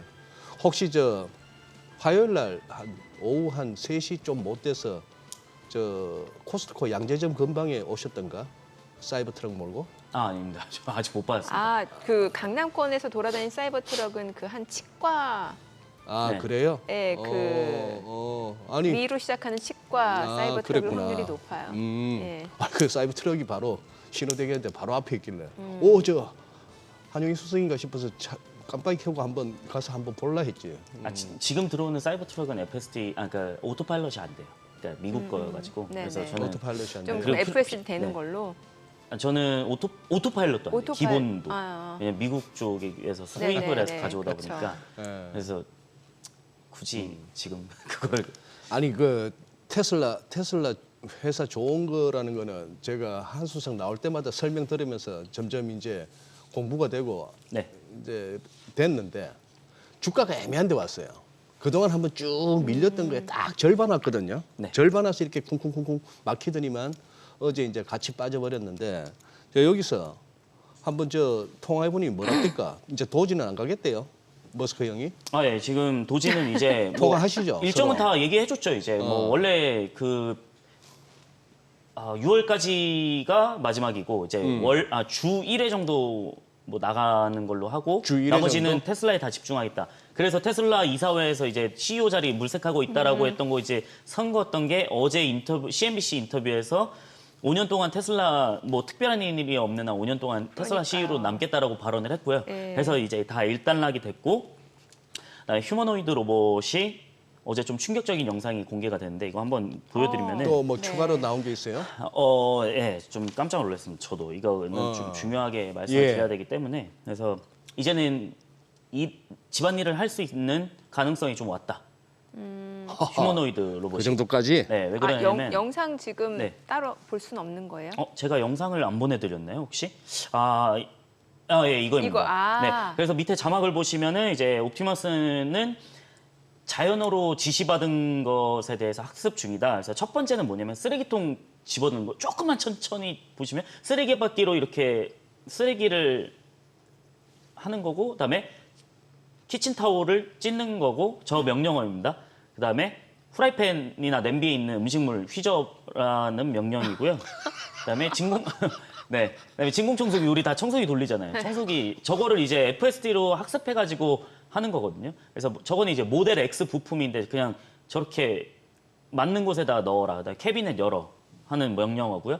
네, 전자레인지, 그다음에 커튼 닫는 거 이렇게 쭉 집안일을 할 수 있을 정도가 온 거거든요. 와, 근데 아까 이게? 키친타올 뜨는 것도 아니 우째 엄청 지금 섬세하네요. 저 휴머노이드 제가 하고 있는 동작이 근데 지금 영상을 지금 영상을 보시면 지금 뭐냐면 지금은 영상이 사람 손이잖아요. 예. 그러니까 예. 사람이 저거를 VR을 끼고 학습을 시킨 거예요, 이제. 그거를 이제 네가 엔드투엔드 방식으로 따라한 학습해서 거예요. 네가 목적에 맞춰서 해봐.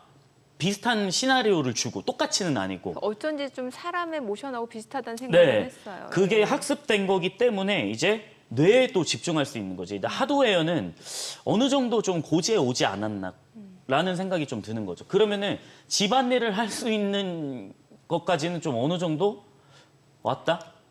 이 제가 영상 근데- 저희 개장하고 좀 네네. 봐야 그럴까요? 될 것 같습니다. 네. 저는 국내 증시를 확인해 보죠. 개장합니다.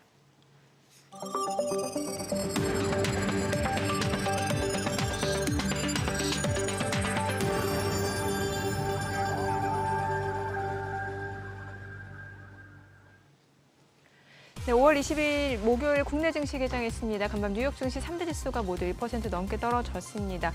무디스 미국 국가신용등급 강등 소식 이후 미국의 장기물 위주로 국채 수익률이 급등하면서 시장에 많은 영향을 주고 있는 상황이고요. 미국 같은 경우는 주가 그리고 채권 달러 쪽에서 좀 자금이 빠져나오는 양상이었고 오히려 오늘 지금 비트코인이 사상 처음으로 11만 달러를 돌파한 상황이고요. 금 가격도 올랐습니다.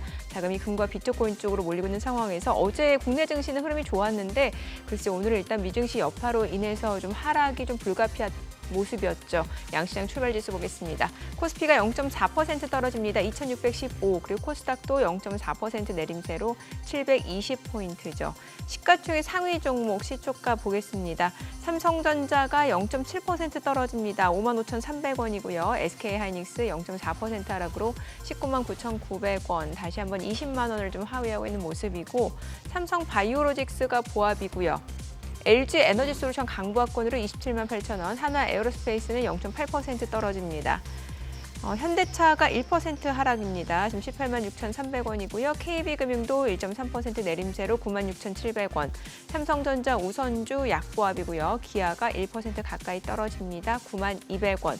HD 현대중공업도 1.5% 하락합니다. 코스닥 시가총액 상위 종목 시초가도 보도록 하겠습니다. 코스닥은 오늘 알테오젠이 지금 0.7%가량 하락합니다. 32만 3,500원이고 에코프로비엠도 0.4% 떨어집니다. 8만 7,500원. HLB가 0.5% 상승하죠. 5만 3,100원이고요. 에코프로도 0.6% 하락으로 4만 750원. 레인보로보틱스가 1.7% 하락합니다. 지금 26만 5,750원에 거래되고 있고요. 6거래일 연속 주가가 좀 하락하는 모습이고요. 휴젤이 지금 1.3% 내림세 36만 1,250원. 팩트로는 올라갑니다. 20만 8,500원이고요. 파마리서치 0.9% 하락합니다. 리가캠바이오가 1.8% 떨어지면서 10만 7,300원이고요. 클래시스도 내림세입니다. 5만 8,300원에 거래되고 있습니다. 오늘 시장에서 특징을 보이고 있는 섹터 종목들 체크해 보겠습니다. 오늘 이제 개장한 지 한 2분 지난 상황에서 시장이 조금 낙폭이 더 커지고 있는 상황인데 지금 보시게 되면은 코로나라든지 또 이제 바이러스 확산 소식 계속해서 이어지고 있다 보니까 이제 그쪽 종목들 더 바이오메드가 지금 16% 급등합니다. 7,600원. 랩지노믹스도 4.5% 상승합니다. 2,740원 선을 중심으로 흐름 이어지고 있고 엑세스바이오도 4.5% 상승합니다. 그리고 랩지노믹스, 엑세스바이오 올라가고요. 진매트릭스도 3% 올라갑니다. 녹십자 MS도 2.7% 상승 중이고요. 세니젠, 시젠 모두 2% 이상 올라갑니다. 시젠이 32,400원이고 휴마시스도 2% 올라갑니다. 1,534원에 거래되고 있고요. 그밖에 제놀루션도 2.5% 상승 보여주고 있습니다. 자, 그리고 오늘 항공 쪽에서 지금 한진칼 6% 강세 흐름 이어지고 있습니다. 11만 8천 원을 넘어서고 있는 상황이고요. 대한항공도 3.4% 올라갑니다. 22,650원. 아시아나항공도 1% 올라갑니다. 9,860원. 제주항공도 1% 상승이고요. 진에어 티웨이 항공도 각각 주가 9,140원, 2,095원에 거래되고 있습니다.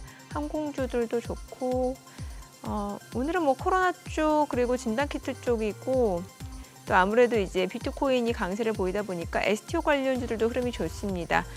우리기술투자, 다날, 한국정보인증 각각 3%, 6%, 7% 올라갑니다. 한국정보인증이 6,090원에 거래되고 있고요. 다날도 3,490원. 그리고 위메이드도 좀 올라가고 있는 상황이고 아톤, 핑거 다 올라갑니다. 다만 이제 종목 자체가 음봉이다라는 점, 그러니까 좀 빠르게 좀 단기 트레이딩 관점으로 접근하시는 분들이 많다는 거는 좀 주의하실 필요가 있을 것 같네요. 지금 시간 9시 4분 지나갑니다. 수급 상황 좀 체크해 보겠습니다. 오늘 유가증권 시장에서는 개인 투자자 순매수입니다. 1,089억 원 매수 우위고요. 외국인과 기관은 각각 299억 원, 573억 원 순매도. 코스닥에서도 개인 투자자는 208억 원 매수 우위, 외국인은 196억 원 순매도를 나타내고 있습니다. 환율 체크해 보겠습니다. 달러 환율입니다. 오늘 많이 떨어집니다. 지금 10원 20전 하락한 1,377원에 개장이 됐습니다. 환율 변동성이 굉장히 크네요. 예. 아무래도 그 5월 5일, 5월 6일 그 어린이날 때 우리 쉴 때 있었던 그 일이 그냥 일회성 해프닝은 아닌 것 같아요. 점점 이렇게 특히 환율 돌아가는 게. 네. 그리고 뭔가 이거 달러가 무너지는 양상의 달러 약세는 아니겠으나 미국 쪽에서 원하는 건 그냥 달러 약세인 것 같아요. 뭐 트럼프는 예, 달러 약세, 뭐 그러니까 그쪽으로, 기축통화 예, 지위는 예, 유지하고 달러 약세. 이걸 그걸 이제 베센트 장관이 이제 최근에 네. 주도권을 쥐면서부터 그 부분에 자꾸 이렇게 혼선이 와가지고 헷갈리고 있는데 그렇고 아직까지도 외국인의 진정한 속내는 아직까지는 잘 모르겠습니다. 그리고 진짜 승부는 뭐 아까 말씀드린 한 1360원 정도 갔을 때 어떤가 하는 부분이니까 그래 봐야 되겠네요. 예. 오늘 삼성 바이오로직스 인적 발표 소식 나오니까 그룹주들이 엄청 올라가요. 많이 올라요, 또. 예, 지금 뭐 삼성물산이 8% 올라가고 네. 뭐 삼성화재, 삼성생명, 호텔신라, 삼성카드 다 올라가네요. 그러니까. 예. 예. 그래요. 아까 저 옵티머스 그거 하는 거 듣고 아까 또 우리 그로스 리서치 또 보고서 하나 나왔던데 그것도 재밌어서 한번 들어봐야 되니까 빨리. 옵티머스. 근데 쟤는 왜 저렇게 어디 허리에 담이 왔나? 서 있는 게 엉거주춤해요. 옵티머스요? 좀 이렇게 깔끔하게 못 서 있나? 중심 잡으려면 저렇게 좀 엉거주춤이 낫긴 하겠지만. 그렇죠. 저 사실 저 허리 디스크 있으신 분들도 사실 저 저렇게 자세가 앉잖아요. 그러니까. 근데 제가 하는 동작이 전부 내가 집에서 하는 동작이야. 그렇죠. 근데 저게 음식물 쓰레기 버리고 저 뭐 치우고. 시간이 느려도 저렇게 한다라고 했을 때는 굳이 내가 할 필요는 없으니까. 그래서 저는 근데 지금은 또 주가가 좀 올라오긴 했잖아요. 그래서 저는 항상 말씀드리는 게 높을 때는 사지 않는 게 높을 좋다. 때는 사지 않는 그래서 게. 저도 오랜만에 나왔지만은 지금 330달러보다는 네. 200 후반대 항상 말씀드린 건 저는 한 200 후반대 뭐 이렇게 낮을 때 너무 급등했을 때 사면은 또 지금 새로 보신 분들은 또 제가 이렇게 말씀드리면은 뭐지? 이렇게 하실 수도 있어요. 몇 년 동안 얘기를 했는데 이제 새로 보실 수도 있으니까. 그러니까요. 그래서 지금은 저는 항상 보수적으로 말씀을 좀 드리다 보니까 기회는 옵니다, 항상. 그래서 너무 급하게 사시지 마셔라. 라고 말씀드리겠습니다. 옵티머스가 소장님이 롤모델이래요. 그런가요? 그래. 아니 저는 아까 영상 보면서 속으로 뜨끔했어요. 어떻게 내가 집에서 하는 걸 다 하지 싶어가지고. 옵티머스 소장님이 롤모델. 바쁠 때는 제가 또 옆에서 뽑고 있거든요. 이렇게 그래야 뭐가 된다고. 아유 재밌었습니다. 배가 아파요. 그 보고서 한번 듣고 싶은데. 크로스 네네. 리서치. 네. 예. 저희가 목요일마다 이제 산업 보고서를 발표를 하고 있는데요. 발간을 하고 있는데 오늘은 이제 라면에 대해서 좀 써봤습니다. 삼양식품이요? 네, 삼양식품은 주가가 너무 많이 올라가지고. 그럼 농심이요? 네, 지금 말씀드리긴 좀 그렇고 농심하고 사조동화원을 말씀드렸는데, 네, 저는 우리나라 라면 산업이 성장할 수 있을 것이다라고 생각을 하는. 사조동화원에서도 라면이 나옵니까? 제분입니다. 제분. 네, 밀가루. 밀가루 시장의 낙수 효과를 생각을 하고 있는데 일단 한국 내부적으로 봤을 때 저는 오뚜기 주가랑 삼양식품 주가랑은 왜 이렇게 차이가 있을까? 같은 라면 만드는 데인데 그거부터 설명을 드려야 되는데 삼양식품은 점차 해외 수출 물량이 늘어나고 있습니다. 근데 오뚜기는 내수가 90%입니다. 그래서 주가의 희비가 교차한 이유가 뭐냐면 똑같은 라면인데 한국은 라면 강국이죠. 1인당 섭취량이 글로벌적으로 2위입니다. 한 70몇 개 먹는다고 하더라고요. 그러면은 한국 내부에서는 라면은 포화 상태다. 그러면은 개척할 게 어딨냐? 해외로 나가야 되는 거죠. 그러네요. 그래서 해외로 나가야 되는데 국내는 큐가 제한적입니다. 이 양이 제한적인데 해외는 양이 몇 배나 크지 않습니까? 그렇죠. 그렇기 때문에 이게 양적인 면에서도 해외로 나갔을 때 플러스 효과가 있는 거고 그다음에 가격적인 면을 또 볼게요. 예. 실제로 코스트코나 아마존에서 파는 라면을 봤을 때는 저희가 사진을 좀 가져왔는데 한번 보시면 우리나라보다 1.5배에서 2배는 비쌉니다. 2배는 비쌉니다. 그래서 이게 불닭볶음면이나 신라면 같은 경우에는 이제 월마트에서 가격을 봤을 때 환율로 계산을 하면 개당 2,000원 정도 하죠. 우리나라는 뭐 1,000 얼마 하잖아요. 이제. 근데 굉장히 좀 비싼 축에 속하고 그래서 우리나라 2024년 라면 수출 규모가 와이어의 기준으로 31%가 증가를 했습니다. 12.5억 달러. 이렇게 증가를 하고 있고 우상향을 쭉 하고 있죠. 1위는 수출 국가가 어디냐? 중국, 2위가 미국. 근데 미국 성장률이 굉장히 높습니다. 그리고 왜 이렇게 우리나라 라면이 수출을 많이 하느냐? 콘텐츠 때문이죠. 한류 콘텐츠 때문에. 이게 방탄소년단 지민이 삼양의 불닭볶음면을 먹으면서 불닭 챌린지가 시작이 됐죠. 그래서 그 할리우드, 그러니까 미국 래퍼들이나 아니면 뭐 카디비라든지 이런 스타들이 이제 불닭볶음면을 먹기 시작하니까 이게 SNS 상에서 또 핫해지게 된 거죠. 그럼 나도 먹어볼까? 나도 먹어볼까?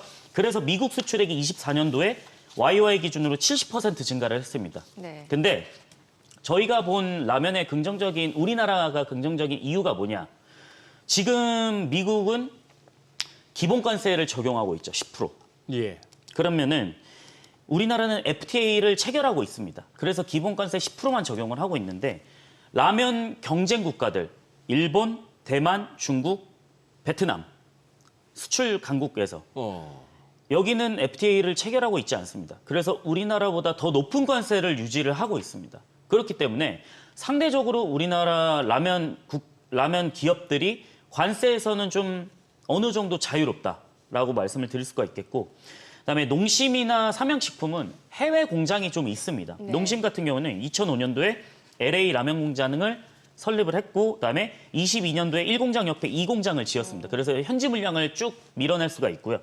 그다음에 삼양식품은 밀양 공장이 굉장히 크게 지어지고 있는데 수출 물량입니다. 근데 우리는 브랜딩으로 간다. 이런 목적이겠죠. 왜냐? 불닭볶음면이라는 브랜드가 있으니까. 근데 오뚜기는 90% 내수 비중이 있기 때문에 사실 주가가 쭉 흘러내리는 경향. 이게 조금 문제라는 거죠, 지금.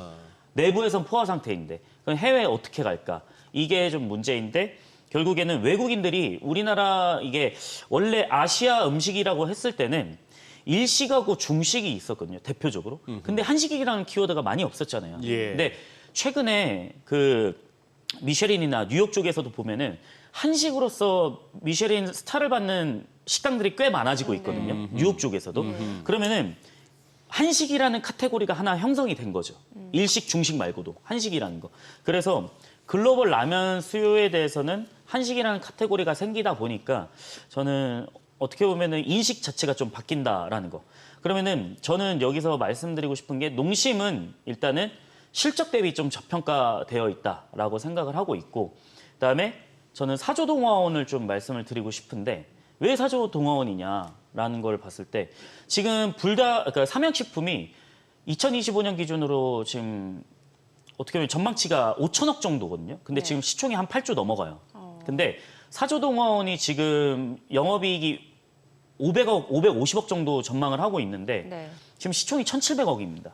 그러면 상대적으로 저는 저렴하다라고 생각을 하고 있고, 삼양식품은 저도 예전에 불닭 얘기하면서 많이 말씀을 드리긴 했지만 너무 높아진 주가는 좀 리스크가 클 수 있다라는 게 저희가 좀 조심스럽게 말씀을 드리고 싶은 거고, 그러면은 왜 사조동화원이냐? 알려지지 않은 K라면 수혜주라고 저희가 제목을 좀 적어봤는데 사조동화원은 이 제분에서는 좀 강자입니다. 그래서 제분 부분 매출이 전체 매출에서 66%인 거죠.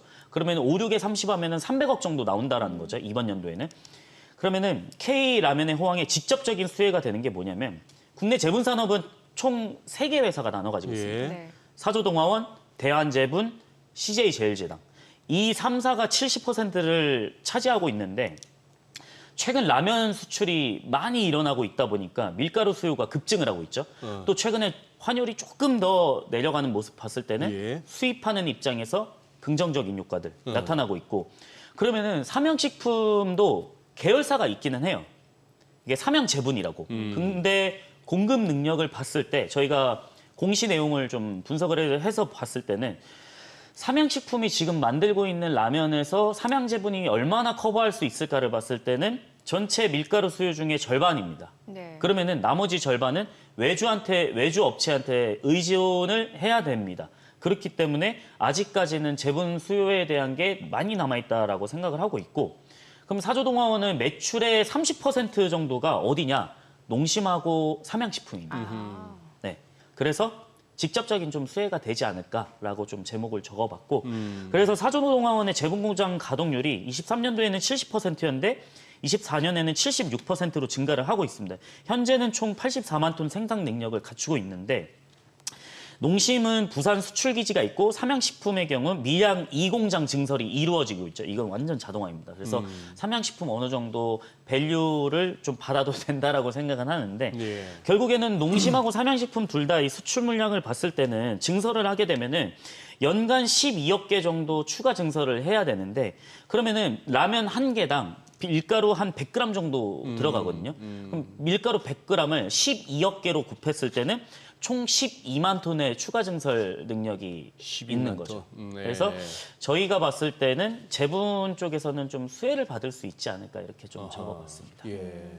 원래 삼양식품 하면 뒤따라오는 게 사실 불닭소스 S&D였는데 S&D도 있습니다. 근데 S&D도 많이 올랐죠. 많이 주가가 올라서 네. 사실 저희가 주가를 너무 높을 때 말씀드리는 거는 조금 좀 저희가 이걸 매수 사인을 드리는 건 아니에요. 네네네네. 항상 말씀드리지만 왜냐면은 저희가 공부하고 그냥 소개를 드리는 네. 거기 때문에 이런 것도 있습니다라는 그냥 그렇죠. 투자 아이디어를 말씀드리는 거기 때문에 근데 주가가 너무 높았는데 이게 또 들어가시면 저희가 좀 보수적으로 봐야 되기 때문에 이런 부분들이 S&D 좀 작년 초만 하더라도 한 17,000원 이랬는데 지금 9만 원 맞습니다. 그러니까 대단하게 사실 저희가 탐방을 가려고 했는데 탐방을 좀 안 받아줘서 S&D? 네, 계속 노크는 하고 있습니다. 지금 소스 만드느라 바쁜가 보죠.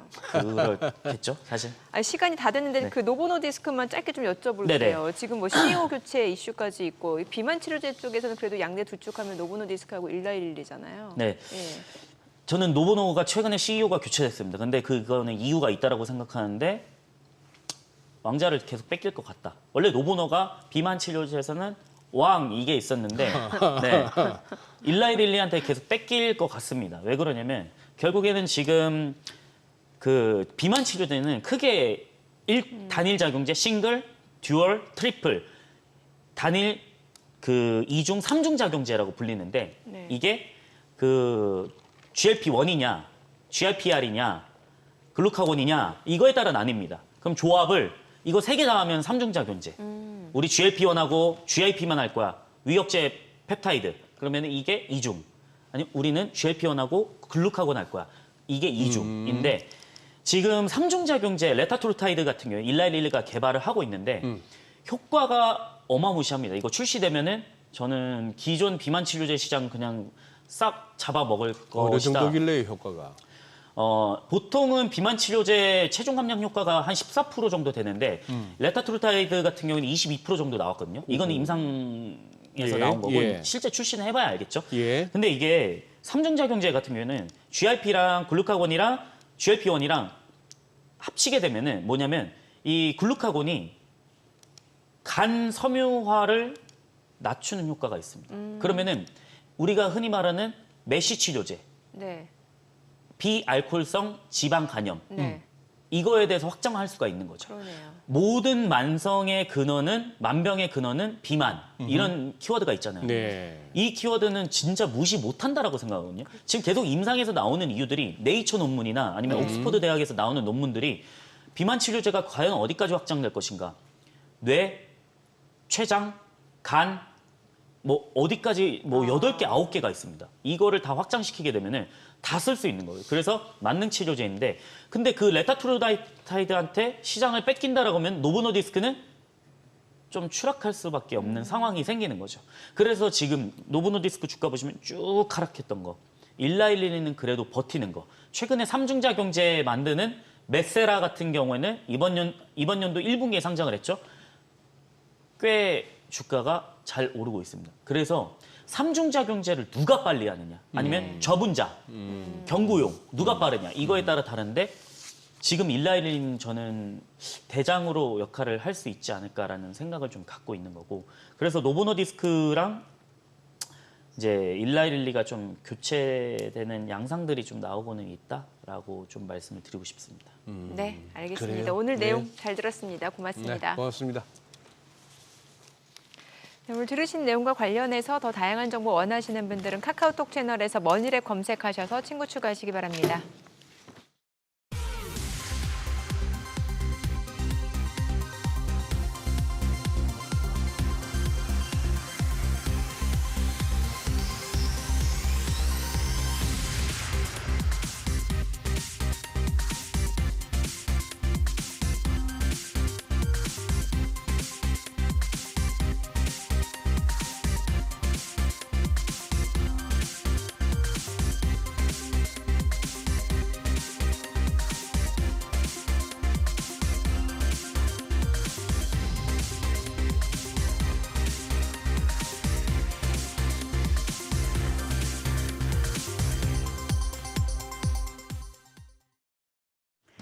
이 시각 시황입니다. 미국 국채금리 급등에 따른 우려에 뉴욕 증시 급락했고 국내 증시도 이 흐름에 연동되면서 현재 조정받고 있습니다.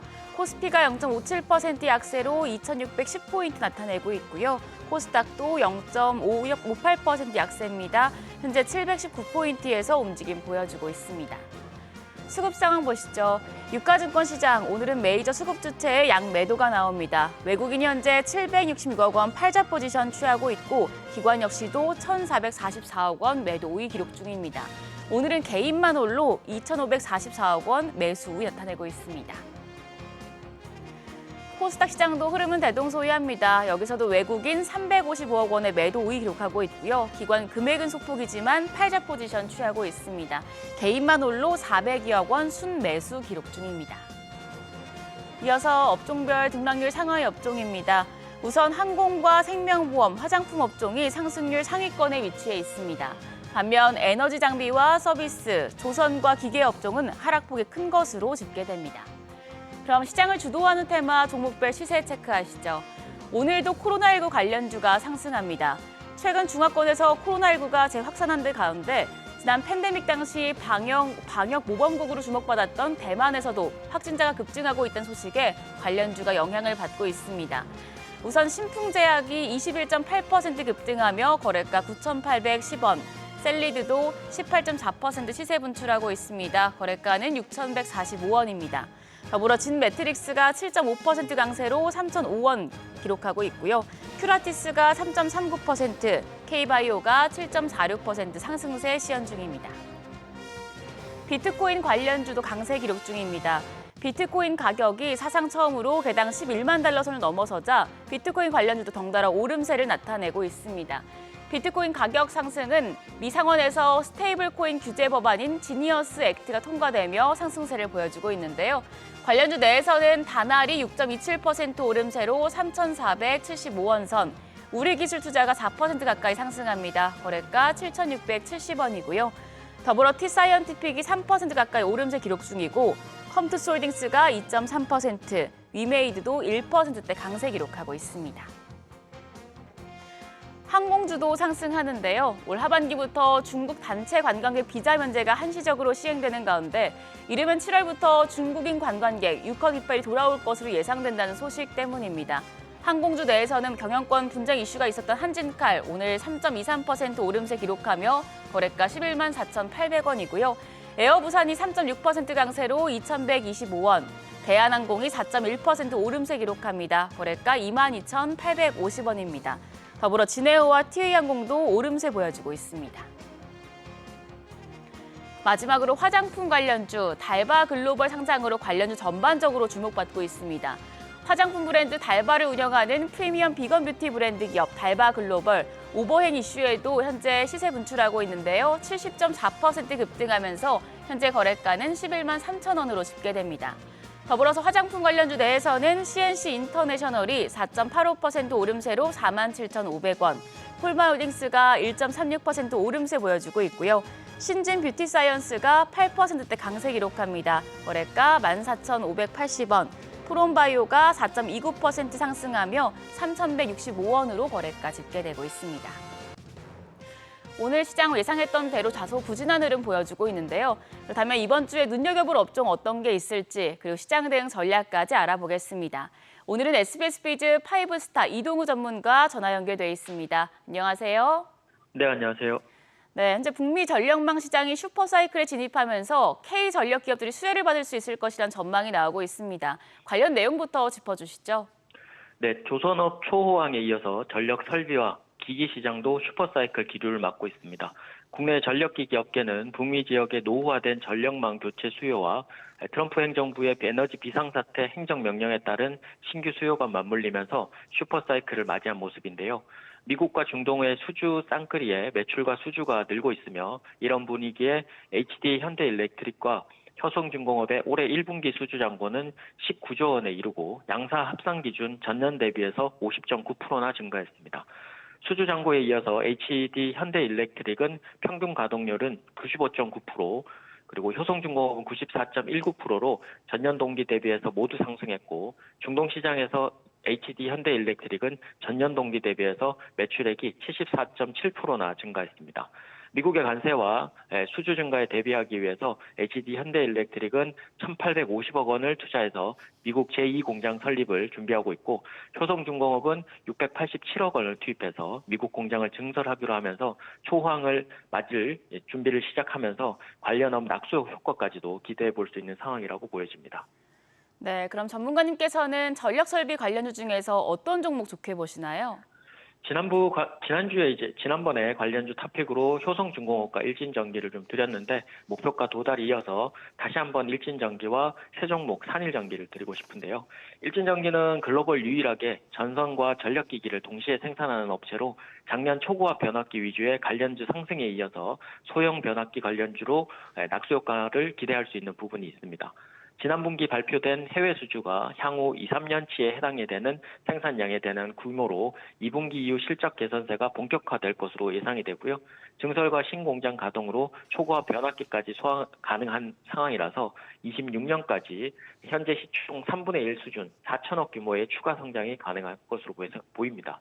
기술적으로는 올해 초 최고가 이후에 지속적인 하락세를 좀 보이다가 최근 중장기 이평선을 재차 돌파하는 골든크로스 시점이 발생했고요. 접근은 31,000원에서 30,000원대 가능하고요. 1차 목표가는 35,000원, 그리고 손절가는 28,000원을 제시해드리도록 하겠습니다. 두 번째 종목은 산일전기인데요. 산업용 변압기 중에서 기술력 기반의 특수 변압기를 주로 하고 있고 수출 비중이 92.6%에 달하고 OPM이 30%대가 넘어가는 수출 기업 중에서는 알짜 회사입니다. 미국 매출 증가에 이어서 중동, 유럽, 일본 수출까지 확대되고 있고 작년부터 이 공장이 가동되면서 생산 능력은 연 3천억에서 7천억까지 이상 확대되었습니다. 여전히 변압기 공급 부족 현상으로 올해도 실적이 고성장이 예상이 되는 부이고요. 기술적으로는 4월 말 이후에 우상향 추세가 이어지면서 단기 이평선들이 중장기 이평선을 돌파하면서 당분간 상승 추세가 연결이 될 것으로 보입니다. 접근은 63,000원에서 67,000원까지 가능하고요. 손절은 6만 원, 그리고 1차 목표가는 79,000원을 제시해드리도록 하겠습니다. 네, 오늘 말씀 고맙습니다. 지금까지 업종과 대응 전략 알아봤습니다.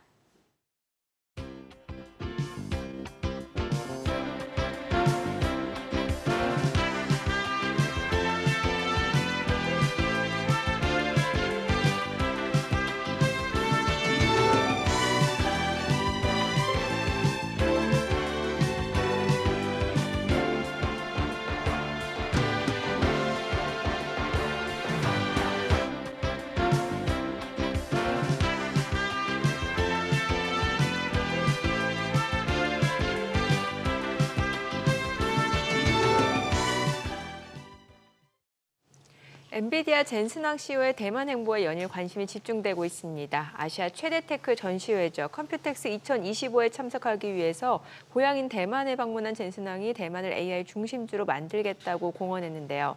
전 세계 반도체 기업들이 촉각을 곤두세우고 있습니다. 네, 앞으로 AI 생태계 전망과 함께 한국 반도체 움직임까지 짚어보겠습니다. 인더스트리 애널리스트이시죠. 이주환 박사님 나와 계십니다. 어서 오세요, 박사님. 안녕하세요. 네. 아니 지금 이 젠슨왕뿐만이 아니라 지금 대만 출신들이 지금 뭐 그 반도체나 AI 쪽 꽉 잡고 있지 않습니까? 그런데 지금 벌써 오래된 것 같습니다. 그래. 아니 근데 이 뉴스가 예사롭지는 않은 것 같은데 그 의미나 이번에 가서 젠슨왕이 뭐 어떤 얘기를 했는지 한번 짚어주시죠.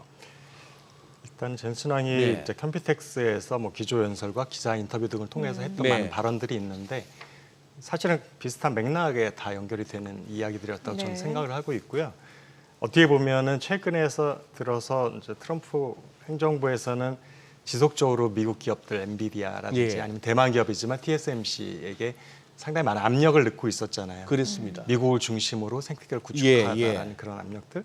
엔비디아는 그런데 사실은 아직까지도 중국에 대한 고객 의존도가 높다 보니까 계속 쓴소리들을 뱉어내고 있었죠. 그러니까 미국과 중국은 AI에서 협력을 해야 되는 것이지 그래야 같이 발전하지. 중국을 제재하는 것은 결코 좋은 방향이 아니다. 이런 식으로 얘기를 하기도 하고 H20을 판매하지 못하게 하는 거로 인해서 수조 원의 손실이 발생했다라는 얘기도 하고 이런 와중에 사실은 미국에 대해서 잠깐 불편한 감정이 있는 가운데 지금 대만에서는 거꾸로 대만에 대해 모든 것들을 집중하려는 화력을 집중하려는 움직임들을 보여주고 있어서 지금 아직까지 뭐 계획 단계에 있는 발언들이기 때문에 얼마 정도 규모 또 실제로 얼마만큼의 이제 진도가 빠르게 진행될지 모르겠습니다. 그렇지만 지금 일련의 젠슨 황의 메시지를 해보면 어쨌든 R&D와 생산에 관련된 모든 중심지를 미국보다는 대만 쪽에 포커스하겠다라는 얘기로 들리고 있고요. 네. 거기다 한 걸음 더 나아가서 사실은 미국 기업이잖아요, 엔비디아는. 예. 그래서 미국을 사실 어떻게 헤드쿼터가 있고 그 미국 증시에 상장이 네네. 되어 있는 상태인데 대만에도 새로운 아예 사옥을 지으면서 약간 제2 어떤 헤드쿼터 같은 역할을 해줄 수 있는 것을 대만을 하겠다. 이런 지금 어나운스먼트까지 있었기 때문에 어떻게 보면 미국과 대만의 약간 양쪽의 두 개의 축을 중심으로 가겠다. 여기까지는 미국 중심이었었는데 그래서 미국을 제외한 다른 나라는 여기까지 그냥 협력 파트너 정도였었잖아요. 네. 내가 물건을 사서 쓰면 되는. 근데 지금 아예 사옥을 짓고 이쪽에다 오피스를 구축하겠다는 얘기는 영업과 마케팅과 이런 모든 것 전략 수립까지도 이쪽에 기능을 일부 놓겠다는 얘기가 되는 거니까요. 예. 미국 중심에서 탈피하겠다. 어떻게 보면 트럼프 행정부의 정면으로 반발하는 모습 같이 보입니다. 그러니까요. 지금 박사님 설명도 그렇고 좀 전에 나왔던 화면 젠슨 황 CEO 얼굴과 함께 그 했던 발언들을 화면을 이렇게 보면서 제가 드는 생각이 아니 저 정도의 레토릭이라면은 아까 어떻게 나왔더라? 한번 그 화면 다시 한번 띄워주신다면은 젠슨 황하고 젠슨 황 발언했던 거 있지 않습니까?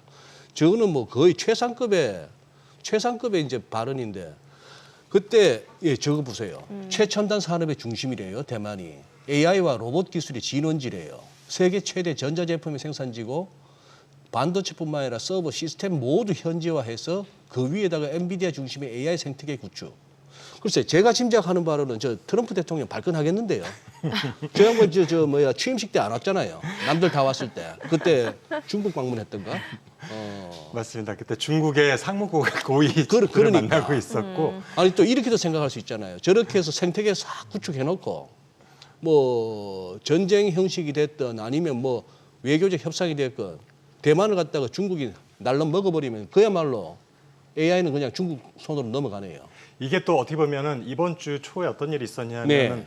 중동 지역의 사우디아라비아 UAE 쪽에 지금 트럼프 대통령 순방 중이잖아요. 네. 거기에 사실은 어떻게 보면 엔비디아 최대 수혜를 얻고 있는 그래서 정부 발주하는 AI 칩을 대부분 엔비디아 칩으로 지금 대규모 계약을 지금 체결하는 단계에 있는데 어떻게 보면은 트럼프 입장에서는 약간 중국의 H20 팔지 못하는 것에 대한 대안으로서 약간 중동 지역 쪽의 어떤 고객들을 확보해주는 어떤 그런 어떻게 보면 약간 유화책을 내놨다고 볼 수가 있는데 네, 그렇게도 볼 수 그렇게 하고 있네요. 불과 한 이틀 후에 엔비디아 젠슨 황 CEO는 대만에 가서 지금 아예 쐐기를 박는 그런 네. 지금 일련의 행동들을 하고 있어서 근데 이것을 우리가 좀 비즈니스 관점에서 본다면 충분히 납득이 되는 그런 행동들이라고 보여지는데 엔비디아라는 기업을 보면은 엔비디아는 팬리스 기업이잖아요. 예. 설계만 하고 직접 예. 칩 제조 시설은 없는 그리고 고객이 중국도 상당히 있지만 아직은 대부분의 고객은 미국에 있는 거고 그런데 생각해 보면 지역적으로 나눠 보면 미국에는 고객만 있어요.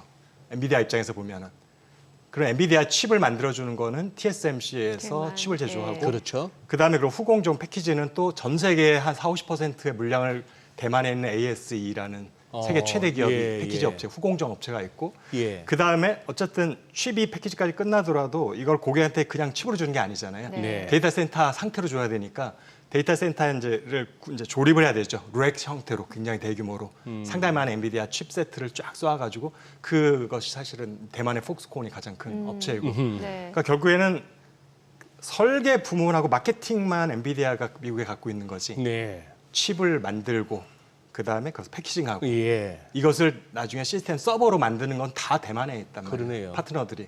그렇게 보면은 사실상 고객 중심으로 한다지만 고객 쪽엔 사실은 마케팅과 네트워크 중심의 기능만 있으면 되는 것이지 네. 대부분 생산, 제조, R&D와 관련된 것들은 사실은 파트너들이 있는 쪽에 구축하는 것들이 훨씬 효율적이잖아요. 네네. 서로 자주 만날 수 있고 거리적인 이점도 있고 그다음에 더 큰 거는 대만이 고객으로서의 굉장히 큰 시장은 아니잖아요. 그렇죠. 국가 규모 자체가 고객으로서는 작으니까. 네. 그렇죠, 그렇죠. 하지만 지금 보면은 대만과 중국과 경제적으로는 거의 하나의 공동체 같이 정치인들은 약간 선거 처리되면 굉장히 강한 뉘앙스를 뿜어내곤 하지만 기업인의 입장에 봐서 대만과 중국은 사실상 거의 공동체 같이 이루어지고 있잖아요. EU와 네. 마찬가지로. 그런 상태에서 대만의 그 기지를 놓는 것은 단순히 대만과 미국의 고객에 대한 일정 부분의 기능을 가져온다기보다는 더 큰 중국 시장에 대한 노림수도 저는 있지 않나라고 생각을 하고 있습니다. 이게 젠슨 황뿐만 아니라 AMD CEO도 대만계 쪽이죠. AMD 리사수 CEO도 예. 대만이고요. 예. 그다음에 최근에 인텔의 새로운 수장으로 들어간 리프탄 같은 경우도 말레이시 같은 중국인이고요. 그다음에 우리가 브로드컴 미국 기업을 보통 잘못 이해하고 있는 브로드컴은 아예 싱가포르 기업이고요. 예. 보면은 우리가 이름 대면 알만한 반도체 관련된 IT 관련된 기업들은 대부분 중국계 CEO들이 지금 장악을 하고 있는 그 상황입니다. 배경을 뭐라고 볼 수 있을까요? 그러면 CEO를 인선 과정은 사실은 이사회에서 예. 굉장히 꼼꼼하게 긴 과정을 거쳐 이루어지기 때문에 거기에 무슨 뭐 국적이 굉장히 중요한 포인트는 아닐 거라고 생각을 네네. 하지만 그런데 어쨌든 경험과 그 사람의 그 이전 그 커리어라든지 현재 역량 같은 것을 종합적으로 보았을 거잖아요. 어떻게 보면 제가 볼 때는 네트워크 능력도 조금 봤을 거라고 생각이 되는데 이런 면에서 대만과 중국계 출신들이 사실 나중에는 결국엔 미국 기업들 다 출신들이에요. 네. 출신은 그렇게 돼 있다 보지만 거기에서 이제 미국 비즈니스에 대한 감을 익히고 또 미국 네트워크를 새로 확보하는 거죠. 결국에는 대만계 중국과 홍콩, 싱가포르, 중국에서 그 배출되는 이공계 출신들이 사실상 굉장히 인재들이 많은 것이다라고 일단은 1차적으로 생각을 할 수가 있고 네. 그다음에 또 하나는 이제 세컨더리인데 이거는 어떻게 보면 결과론적으로 우리가 이해하는 거지만 결국 그 대부분의 생태계 주요 인물들이 다 중화권 인물들이다 보니 그 부분도 어떤 부분은 네트워킹과 마케팅을 위해서는 어쨌든 점수의 가점 포인트가 되지 않을까라고 생각을 합니다. 그럴 수 있겠네요.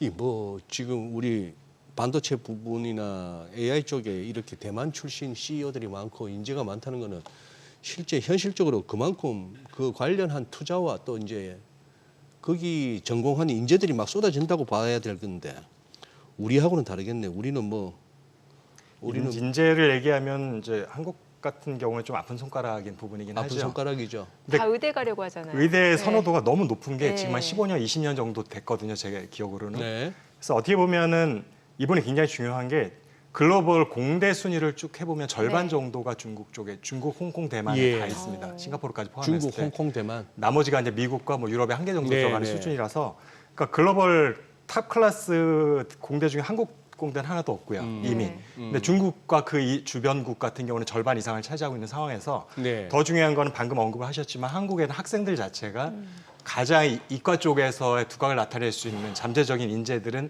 일단 의과와 연관된 쪽으로 그러게요. 대부분 빠져나간다. 네. 그 제가 어쨌든 정원을 쭉 합쳐보니까 네. 뭐 의대, 수의대, 항의대, 약대까지 다 해보면 한 10,000명 가까이 되더라고요.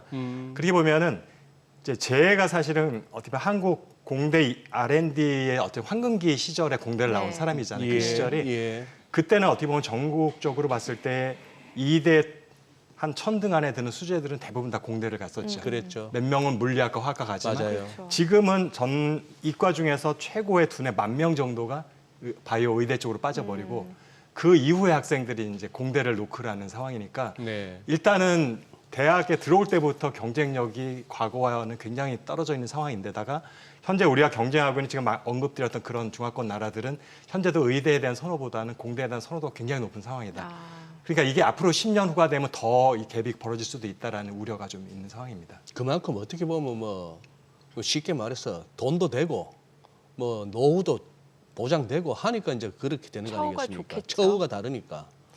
근데 여기에 대해서 이제 전문가들하고 HR 관련해서 얘기를 해보면 네네. 중국도 한 10년 지나면 또 의대 쪽으로 쏠릴 거다. 그래요? 우리의 전철을 밟을 거다. 근데 중국도 우리가 먼저 밟은 우리가 먼저 거다라는 밟은 얘기가 거다. 있기도 한데 네. 근데 그게 맞는지는 제가 사실 분석을 직접 해본 건 아니지만 네.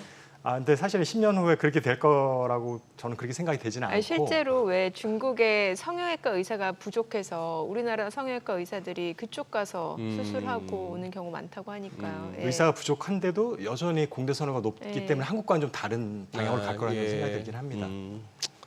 그러네요.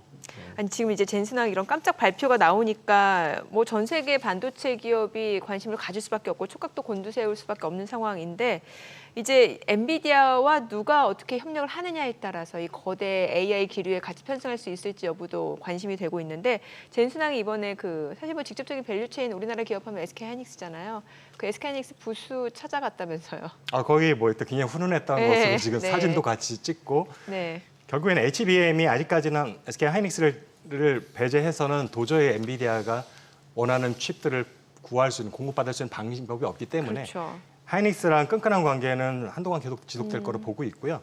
그리고 어떻게 보면은 최근에 3월에 SK 하이닉스가 먼저 차세대 HBM4 6세대 제품의 시제품 샘플을 먼저 엔비디아에 납품을 이미 했거든요. 지금 아마 테스트가 진행 중일 텐데 그 테스트에서 아마 한 번에 오케이 사인이 나게 되면은 빠르면 하반기부터 엔비디아 블랙웰 차세대 칩에 아마도 HBM4가 탑재될 가능성이 높아지는 네네. 상황. 그래서 지금 하이닉스와 엔비디아는 TSMC까지 묶어서 뭐 어떻게 보면 삼각동맹이라는 말을 쓰지만 굉장히 끈끈한 관계에 있는 상황이고 그래서 하이닉스 쪽에 좀 힘을 실어주기 위한 것도 있고 실제로 감사의 느낌도 있을 거예요. 왜냐하면 HBM4의 개발을 6개월 당겨줬기 때문에 본인들의 어쨌든 로드맵도 원래 계획했던 대로 갈 수 있는 상황이 되었던 거기 때문에 그런 면이 있고 근데 제가 지금 최근에 어떤 생각이 들냐면은 이런 중요한 반응을 미국이나 다른 행사에서 했을 수도 있잖아요. GTC에서 했을 수도 있고 글쎄. 뭐 네. 가전쇼에서 했을 수도 네. 있는데 라스베이거스에서 할 수도 있는데 예. 대만에서 그 전까지 우리가 잘 알지 못하는 컴퓨텍스라는 예. 전시회에 가서 이런 엄청난 발표들을 했다는 것이 상징적인 의미가 있는 것 같아요. 어떤? 어떻게 보면 이미 대만을 띄워주기 위한 거잖아요. 네. 대만의 이런 행사를 몰랐던 행사를 굉장히 큰 행사, 굉장히 유명한 아하, 행사로 만들어주면서 그러네요. 어떻게 보면 상징적으로 이제 대만이 앞으로 AI 생태계 중심지가 될 거다라는 것들을 선포하는 듯한 그런 느낌을 받아서 뭔가를 짓고 이것들 투자하겠다 보다도 제가 볼 때 상징적인 의미에서는 컴퓨텍스에서 이런 발표를 했다라는 게 어떻게 보면 굉장히 저한테 와닿는 포인트입니다. 박사님 말씀에 공감이 가는 게 이번 이 뉴스를 보면서 대만이 그 정도 싶었거든요, 저는. 아니 근데 하이닉스는 저렇게 띄워주는데 아까 보니까 뭐 이렇게 뭐 쓰는 게 그랬다면서요, 뭐 사랑해라면서요, SK 하이닉스 보고. 근데 삼성전자는 한 번밖에 언급이 안 됐다. 아니 그때 뭐 칩 테스팅 이거는 아직도 해결 안 된 거죠? 어떻게 된 겁니까, 삼성전자는? 일단 SK 하이닉스가 6세대인데 비해서 지금 테스트가 진행 중에 네. 삼성전자는 5세대 제품에 대한 테스트가 진행되고 있는 상황인 거잖아요. 아직도요? 이미 어쨌든 관심사는 차세대 제품으로 글쎄. 대부분 고객들이 네, 옮겨가는 네. 상황에서 이미 양산이 풀로 지금 전개가 되고 있는 제품의 퀄 테스트가 아직 통과되지 않은 네네. 상황이니까 뭐 그러한 제품과 기업에 대해서 굳이 엔비디아가 강조할 필요는 없었을 거라고 생각이 되고 있고 지금 상황에서 어떻게 보면 삼성전자하고 뭔가 좋은 결과 나오면 뭔가 띄워줄 수 있는 어나운스먼트가 되는데 지금 뭔가 좀 좋은 표현을 하더라도 어떻게 보면 이거를 곡해해서 들을 수 있는 여지도 있잖아요. 놀리는 게 아닌가라는. 예. 이런 상황에서 오히려 차라리 언급을 안 해주고 조용히 지나가는 것과 삼성전자 입장에서도 오히려 좀 달갑게 느껴질 수도 있지 않나 생각이 그렇게 보실 수도 합니다. 있다. 지금 사실 이제 삼성전자, SK하이닉스 하면은 이제 어쨌건 반도체 쪽에서는 그래도 우리나라 기업이 강국이긴 합니다만 AI 쪽 어떻게 보면 이제 엔비디아에 납품을 하는 거예요. 직접적인 밸류체인. 그러니까 이제 AI 인프라 쪽에서 뭔가 어떤 그런 메인스트림에 편승하기보다는 하청 기업으로 전락하는 거 아니냐라는 이미지도 있어요. 사실은 그런 기류는 없다 생기는 건 아니고 굉장히 하이닉스를 띄워주는 것 같은 젠슨왕에도 내면에는 네. HBM을 공급하는 하이닉스는 단순한 부품 업체라는 생각은 깊게 자리 잡고 있는 것 같습니다. 네. 이미 그걸 본인도 모르게 기자들하고 간담회를 할 때 이미 몇 네. 차례 언급을 했었고요. 그래서 어쨌든 뭐 그렇다고 하더라도 주요 고객인 건 맞고 협력한 그렇죠. 파트너인 건 맞지만 지금 엔비디아 입장에서 더 본인이 중요하다고 생각하는 파트너는 이제 미래 개발 쪽을 본다면은 생태계를 구성하는 데 도움이 될 수 있는 규모가 좀 작더라도 어쨌든 여러 가지 칩들을 연결하는 기능을 솔루션을 갖고 있는 기업이라든지 아니면은 발열문제를 해결해 줄 수 있는 기업이라든지 아니면 칩 설계 보탬이 될 수 있는 기업 이런 쪽에서 좀 더 비중을 두고서 만나는 게 아닌가라는 생각을 하고 있습니다. 벌써 시간이 이러니까 결국 그냥 마지막으로 다 해서 한번 여쭤봐야겠네요. 이주원 박사님, 이 관련해서 이렇게 평소에 고민이 많으실 것 같은데 우리 이거 지금 방금 얘기했던 이러다 그냥 하청업체로 전락하느냐 하는 얘기도 있고 주가 측면에서 보더라도 삼성전자하고 SK 하이닉스가 여기서 뭔가 달라지려면은 뭔가가 필요하거든요. 한 방이. 그 한 방이 뭐라고 생각하십니까? 지금 아쉬운 게 우리가 이제 네. 투자자들이 많이 이런 우리 방송을 시청하시니까 예. 엔비디아 PER 뭐 가장 낮을 때도 30이 넘었고 지금 예. 다시 이제 40 이상으로 올라갔는데 SK 하이닉스의 PER이 지금 10도 안 돼요. 8 될까 말까 한 7에서 8 사이에 있거든요. 참 저평가다. 이만큼 그러니까 가치에 대해서 굉장히 박하게 평가를 받고 있다는 인색하네요. 얘기죠. 네. 그러니까 여기서 코리아 디스카운트라는 얘기가 나오지만 네. 하이닉스가 아마 미국에 상장됐다 하더라도 엔비디아와 비슷한 정도의 밸류에이션을 인정받을 수 있을까라는 부분에 대해서는 확신 있게 말하기 어려운 부분이 좀 일정 부분이 있거든요. 네. 그런 부분에 있어서 아직까지 AI 생태계에서 한국 기업들이 주도적으로 하기에는 조금은 부족한 부분이 있는 건 사실이다 생각이 되고 있어서 어떻게 보면은 칩 설계 부분에 있어서 먼저 고객사들하고 동등한 파트너가 이룰 수 있을 정도의 역량을 갖추는 것이 필요하지 않나라고 생각하고 있습니다. 역량. 어떻게 보면은 엔비디아 같은 경우는 메모리를 직접 만들지는 않을 거고 앞으로도 안 할 거라고 생각이 들고 있거든요. 그렇죠. 그렇게 하면은 메모리와 GPU의 유대성과 두 개의 연관성을 훨씬 높여줄 수 있는 효율도 높여주는 새로운 설계 방식, 새로운 어레이 방식 같은 것들을 먼저 고객이 주면 그다음에 또 하청업체가 되는 건데 네. 그거를 먼저 하이닉스나 삼성전자 먼저 제시해 줄 수 있다면 아하. 이래서 굉장히 동등한 파트너십으로 좀 더 격상될 수 있는 여지가 있다. 그러기 위해서는 지금 한국 기업들 공정은 잘하고 있지만 설계 역량을 좀 더 키우고 설계 역량에 있어서 우리의 어떤 위상을 높일 수 있는 두각을 나타낼 수 있는 협상 무기로 삼아야 되지 않을까라는 생각은 있습니다. 네, 오늘 네. 내용 여기까지 듣겠습니다. 알겠습니다. 고맙습니다. 고맙습니다. 감사합니다. 네.